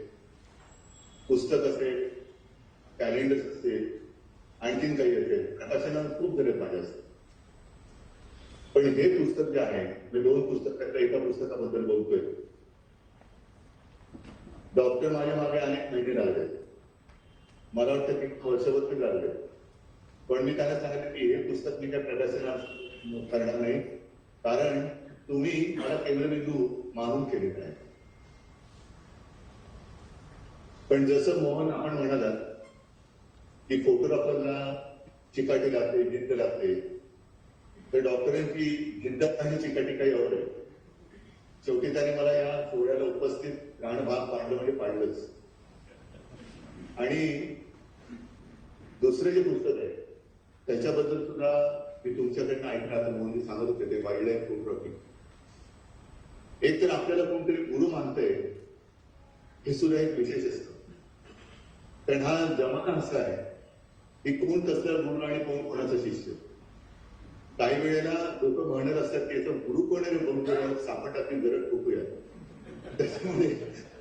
त्याच्यामुळे गुरु कोणाचं होणं आणि जाऊ द्या विषयांतर नको, पण डॉक्टर तुम्ही मला गुरु म्हणतात हे तुमचं मोठेपण आहे. कारण आपल्या जंगल प्रवासाची सुरुवात कशी झाली याची आपल्याला कल्पना आहे. असंच कोणत्या तरी एक वर्ष असेल, 97, 96, 97, 98 साल असेल, कान्हा जंगलापासून सुरुवात झाली. आणि या पुस्तकात उल्लेख आहे राजेश गोपाल, ते त्यावेळेला त्या जंगलाचे प्रमुख अधिकारी होते. तेव्हाचा कान्हा, आता मी अनेक वर्ष म्हणजे 15-1 वर्ष तरी झाली असतील जवळपास, मी गेलो नाही कान्हामध्ये. तसं पाहिलं तर आता जंगलात जाणं माझं थांबलेलंच आहे. पण तो जो जमाना होता तेव्हा एक नुकतीच सुरुवात झाली होती माझी तरी वाईल्ड लाईफ फोटोग्राफर म्हणून. आणि आम्ही जंगल भ्रमंती करताना जंगलामध्ये प्रत्येक टायगर टेरिटरीमध्ये एक फॉरेस्ट गार्ड असतो आणि त्याचं काम असतं की 24 तास त्या टेरिटरीमध्ये तो जो टायगर असतो, एका वाघाची टेरिटरी असते आणि त्याच्यामध्ये साधारणतः लक्ष ठेवणं की काय काय घडतंय, कोणतं नवीन जनावर दिसलं का, नवीन वाघ दिसला का, वाघांची झुंज झाली का, त्या वाघाचं वाघ दिसतोय की नाही, आणखीन जंगलामध्ये काय बदल घडत आहेत. तर त्या ठिकाणी म्हणजे त्यांची जी काही निवाऱ्याची सोय म्हणजे पूर्वी तर साड्या झोपड्या असायच्या. आम्ही फिरत होतो तेव्हा एक निदान सिंगल ब्रिक वॉलची एक झोपडीवादा खोली अशी असेल. आणि आम्ही फिरत असताना तर राजेश गोपालनी आचार्य ड्रायव्हरला सांगितलं, अरे रुक तू जरा. गाडी थांबली त्याच्यात काय त्यांना म्हणायचं निवारा केंद्र, टेहळणी केंद्र, त्याच्या पाशी थांबली. तर एक माणूस घुमडी घेऊन असं उकिडवा बसला होता आणि लांबून सुद्धा दिसत होतं, थरथरत होता. मग राजेश गोपाल तिकडे गेले, त्याची चौकशी केली, परत आले, गाडीत बसले. हा चल, म्हटलं राजेश जी क्या हो गया? कुछ नहीं, बीमार है, यहाँ बीमारियां बहुत होती रहती है, क्या करे ऐसी स्थिति में लोग कैसे जीना या कैसे. तुम्ही कल्पना करा की साधारणतः आपण थोडीशी मी अतिशयोक्ती करतो, मुंबईमध्ये रात्री सुद्धा आपण डोळे मिटले तरी आपल्याला दिसू शकेल एवढा उजेड असतो आणि तिकडे काळोखामध्ये डोळे सकाळ उघडे ठेवले तरी किट्ट काळोख म्हणजे किट्ट काळोख, काही दिसत नाही. मग अशा परिस्थितीत त्याला रात्र काढायची असते. जवळपास काही नाही, कोणीच नाही, एकटा असतो किंवा एखाद्या वेळेला कोणतरी सोबती असतो. विंचू, किडे, साप तर आणखीन वेगळी गोष्ट. त्याच्यानंतर जर बाहेर पडला तर वन्य प्राण्याचा मग तो बिबट्या असेल, वाघ असेल, त्याच्या हल्ल्याची एक शक्यता असते. आणि मग त्यांच्या जोडीला कमी पडते की काय म्हणून डास असतात. मग त्यांना तिकडे मलेरिया व्हायचा, टायफॉइड व्हायचा. कधी उपचार करायचे म्हटले तर तिथून 60 किलोमीटरवरती हॉस्पिटल, न्यायचं कसं तर रस्त्यावरती जायचं आणि लिफ्ट मागायची. म्हटलं हे काय खरं नाही. मग आम्ही काय केलं, मी डॉक्टरना म्हटलं, डॉक्टर जरा चला पुढच्या वेळेला आपण आपले सोबती डॉक्टर्स घेऊन जाऊया, येतील का? डॉक्टर म्हणाले सगळे येतील. आणि मग ती जी काही सगळी नावं आहेत, कक्का आहेत, बलसारा आहेत, ही सगळी लोक आम्ही तिथे जायला लागलो. आणि पहिलाच प्रसंग मला आजही आठवते, आम्ही तिथे कानाला जायचो तेव्हा साहजिकच अगदी आपल्या शिवराजजी काय किंवा दिग्विजय पण माझे चांगले मित्र आहेत, शिवराजजी पण माझे चांगले मित्र आहेत. स्टेट गेस्टचा आम्हाला दर्जा द्यायचे आणि नागपूरवरनं आम्हाला कानापर्यंत ते हेलिकॉप्टर द्यायचे. मग आम्ही काय करायचो, 2 टीम्स करायचो, कारण लोक बरी म्हणजे 10-12 तरी असायची. 10-12 लोक त्या हेलिकॉप्टरमध्ये मावू शकत नाही. मग महत्वाचे आमचे जे डॉक्टर मंडळी होती ती आणि औषधाचा बॉक्स मोठा होता, 2-3 बॉक्स होते, ते आम्ही हेलिकॉप्टरने घेऊन साधारणतः दुपारी पोहोचलो.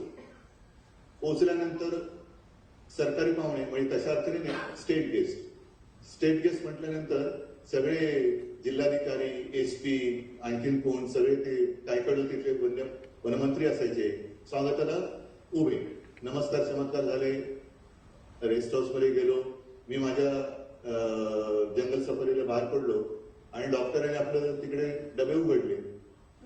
दुसऱ्या दिवशी म्हणजे त्या संध्याकाळपासूनच मला वाटतं डॉक्टर तुम्ही सुरुवात केली होती कॅम्पला.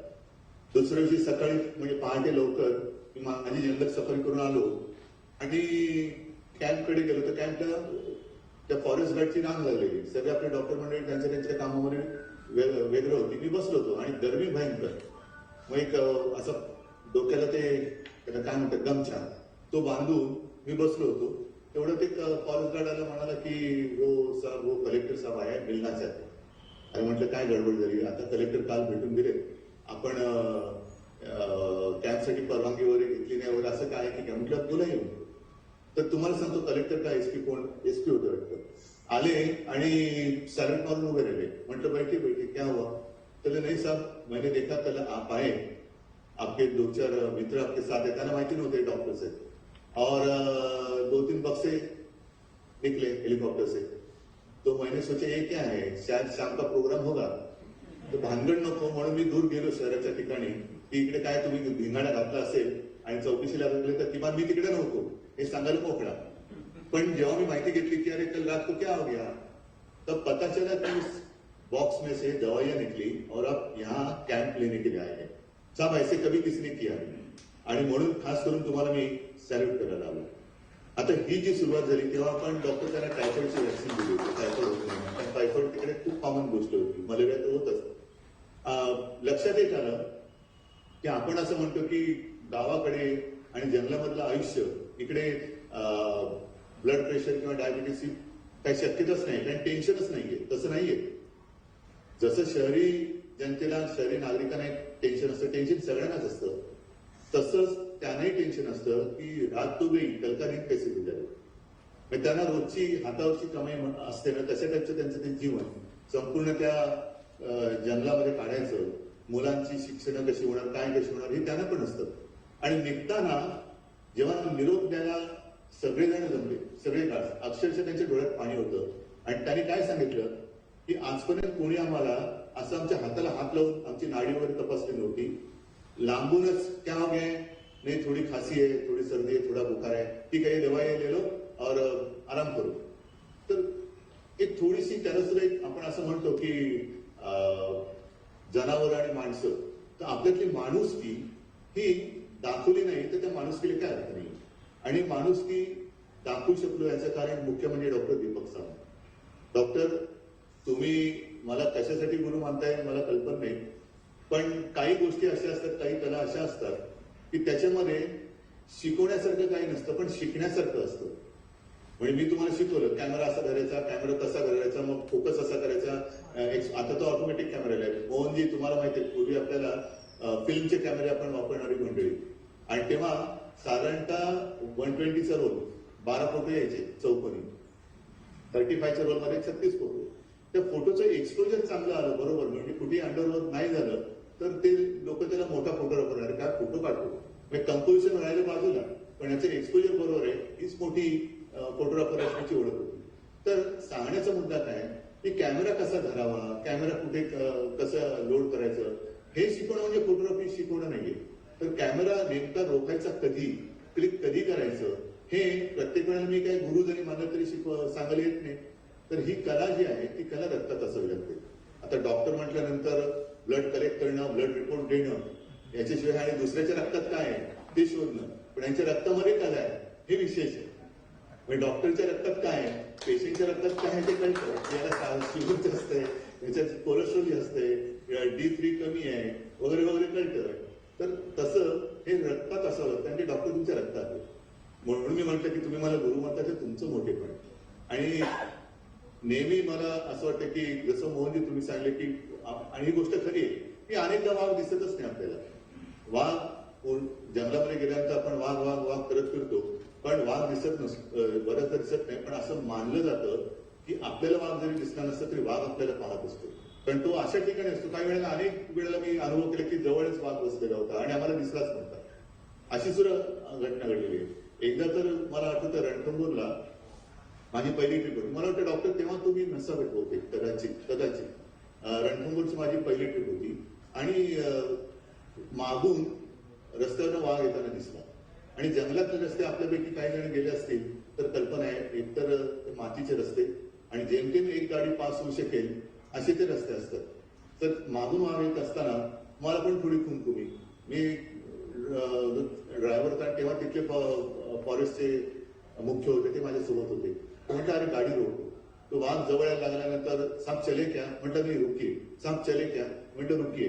करता करता मी तुम्हाला अतिशयोक्ती वाटेल मला, तर तुम्हाला सांगताना पण मला असं वाटतं की अरे मी यांना खोटं वाटेल असं बोलतोय की काय, पण हे अगदी खरं आहे.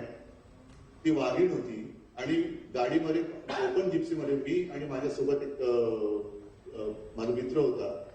आम्ही तसे राहिलो. अगदी जवळ येईपर्यंत मी फोटो काढले. शेवटी माझी वाईड अँगल लेन्स सुद्धा अपुरी पडायला लागली. जवळपास ती वाघीण माझ्या उभ्या असलेल्या जिप्सीला अंग घासून जावं तशी ती घासून गेली. मी तिच्याकडे बघत होतो पण तिने माझ्याकडे ढुंकून बघितलं नाही. तिला माहिती नव्हतं ह्याच्यात उद्धव ठाकरे आहे, ते टायगर आणि दीपक सावंतांचे गुरु. थोडक्यात काय आहे की आपण त्यांना जर काही डिस्टर्ब नाही केलं तर ते आपल्याला सुद्धा डिस्टर्ब करत नाही. ते त्यांच्या आयुष्यात असतात, त्यांच्या जगात असतात. आपण त्यांच्या जगात जेव्हा लुडबुड करायला लागतो, नाईलाजाने त्यांचा पंजा ते मारतात. आता हे सुद्धा एक गणित आहे की प्रत्येकाची एक बोली भाषा असते, देहबोली असते, की आपल्याला ओळखता आली पाहिजे, की आपण लिमिट क्रॉस करतो हे आपल्याला कळलं पाहिजे. साधारणतः म्हणजे आणखीन एक आठवण सांगतो. एकदा असंच मी तेव्हा हत्तीवरनं फोटोग्राफी करायला मुभा होती, आता बंदी झालेली आहे. मी हत्तीवरती बसलो होतो आणि माझ्या पाठीला पाठ लावून माझा दुसरा मित्र बसला होता. आम्ही गेलो तर एक मोठा वाघ काय हरण वगैरे मारून तो खात बसला होता आणि मला लक्षात आलं की हा वाघ जरा जवळ गेल्यानंतर तो गुरगुरायला लागला. तर गुरगुरत असताना तेव्हा मला माहिती नव्हते, तो शेपूट अशी आकडेसारखी करून वळवळायला लागला तो की आता बस झालं, तर तुझी मर्यादा पार करतोस, जास्त जवळ नको. पण मला पाहिजे होता तो वाघ अंगावर येण्याचा फोटो. मी त्या मावताला सांगितलं अरे थोडा तर साबे दौडेगा. आता दौडेगा म्हणजे मला असं वाटलं का पडेल. म्हटलं नाही रे उसको म्हणजे पळवायचं नाही, पण एक पाऊल पुढे टाकलं. ते एक पाऊल पुढे टाकलं की तो जो वळला आणि अंगावरती आला म्हटल्यानंतर मला जे दृश्य टिपायचं होतं कॅमेऱ्यात, तर माझा हत्ती घाबरून उलटा फिरला आणि माझ्या पाठच्या मित्राला ते दिसलं, याची तयारी नव्हती. त्याला घाम फुटला.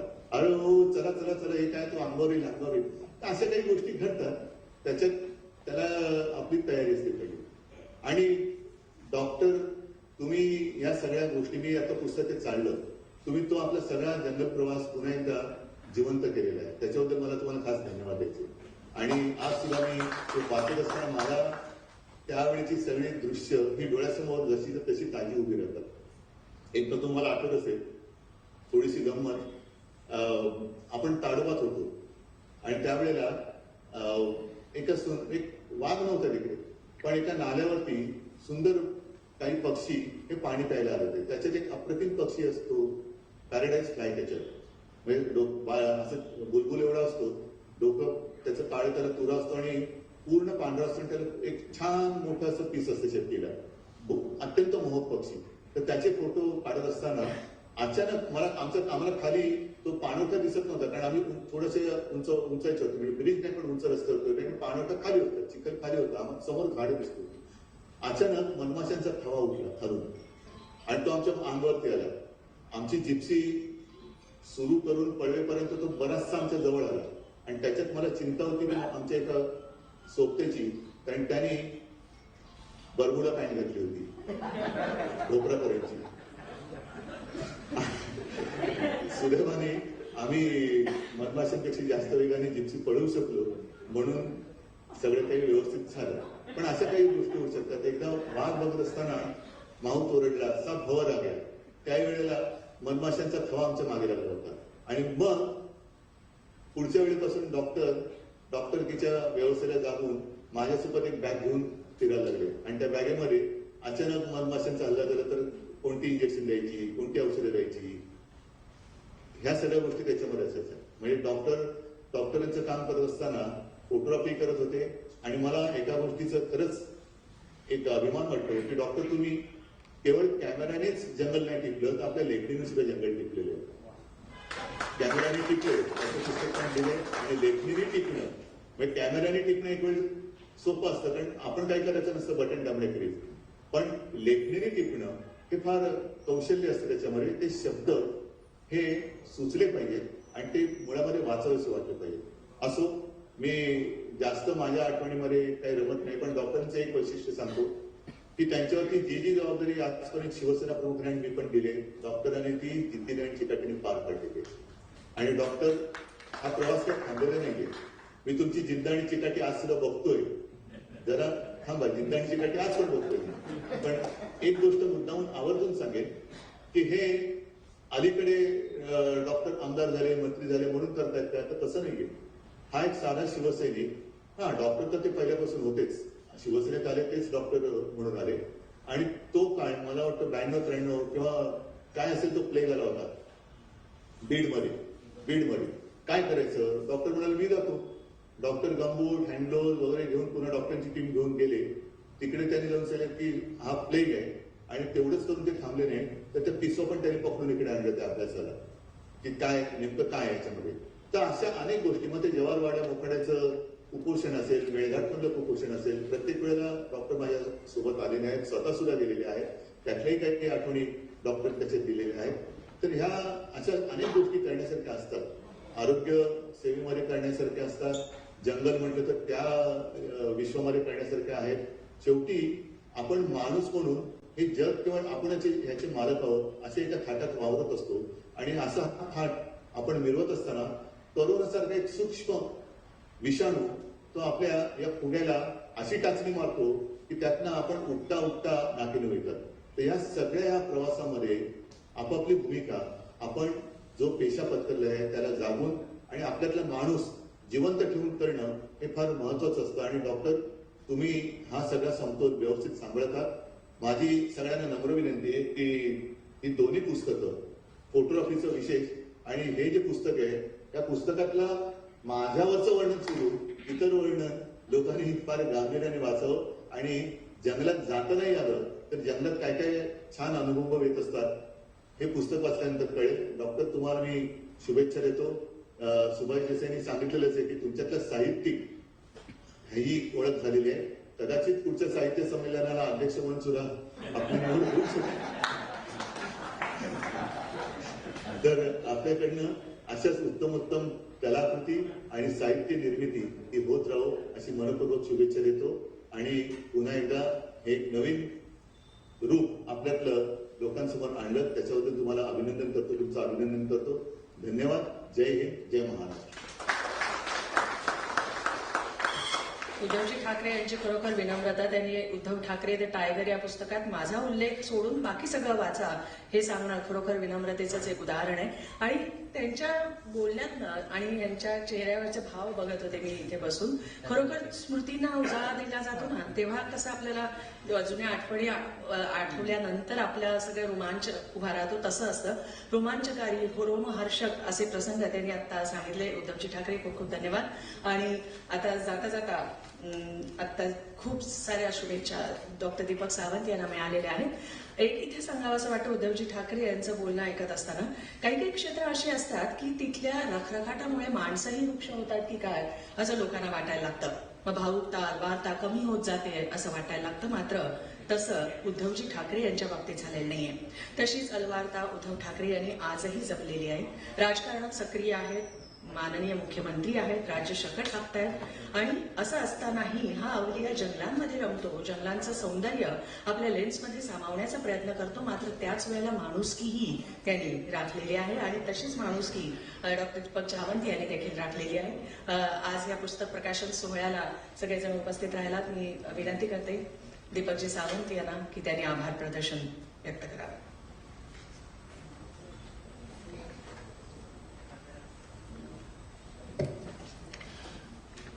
आदरणीय उद्धव साहेब, महाराष्ट्राचे मुख्यमंत्री आदरणीय देसाई साहेब, मोहनजी बने, आमचे निमय साहेब, इंकिंग पब्लिकेशनचे, इंकिंग इनोव्हेशनचे, इथे उपस्थित असलेले सगळे मान्यवर, आज उद्धव साहेबांनी या कार्यक्रमाला उपस्थिती त्यांची लाभली आहे, त्याबद्दल मी त्यांचा खरोच सावंत कुटुंबीय त्यांचा आजन्म ऋणी राहील. कारण आमच्या या प्रवासामध्ये, कुटुंबाच्या प्रवासामध्ये, माझ्या प्रवासामध्ये आपला मोठा वाटा राहिलाय. साहेब, फक्त साहित्यिक म्हणून ठेवू नका, फक्त साहित्यिक म्हणून ठेवू नका. साहित्य तर होतच राहील. अजूनही काही खूप करायचं आहे. तुमचा आशीर्वाद पाहिजे, मोठ्या साहेबांचा आशीर्वाद पाहिजे. एकच नाही, नुसतं साहित्यिक नाही, आणि इतरही साहित्य तुम्हाला देतो. तर साहेब, आपण काम करण्याची मला इतकी वर्ष संधी दिली. मला वाटतंय आपला जवळजवळ 23 ते 25 वर्षाचा काळ मी आपल्या बरोबर, 39 वर्ष, म्हणजे शिवसेनेत मला आज 39 वर्ष झाली. आणि 39 वर्षाचा हा प्रवास, हा अविस्मरणीय प्रवास होता. आणि जेव्हा जेव्हा तुम्ही हाक मारली किंवा जेव्हा जेव्हा मोठ्या साहेबांनी काम केलं, त्यावेळी ते करण्याचा प्रयत्न केला आणि तो प्रामाणिक प्रयत्न केला. आजही कोरोनाच्या काळामध्ये देखील आपल्या खांद्याला खांदा लावून काम करायची इच्छा आहे, त्याप्रमाणे करायचा देखील प्रयत्न केला. मला असं वाटतंय की साहेब, यापुढे देखील ती करायचा प्रयत्न करीन. अजूनही वय संपलेलं नाहीये, जिद्द संपलेली नाहीये, चिकाटी देखील संपलेली नाहीये. तुम्ही जे द्याल भूमिका, ज्या भूमिकेतून मला पाहाल, ती भूमिका मी यशस्वी करून दाखवीन, एवढंच मी तुम्हाला सांगतो. आणखी आपली प्रकृती सुदृढ राहो ही आई जगदंबेच्या चरणी प्रार्थना करतो. आणि लाखो मुंबईकरांचे आणि महाराष्ट्रवासियांचे आशीर्वाद आपल्या पाठीशी राहोत. एवढे 2 शब्द बोलून मी आभार प्रदर्शनाचा कार्यक्रम करतो. सर्व मीडियाचे आभार, जे इथे उपस्थित आणि सर्व पत्रकार बंधूंचे देखील आभार, आणि आमच्या सर्व शिवसैनिकांचे आभार. जय हिंद, जय महाराष्ट्र.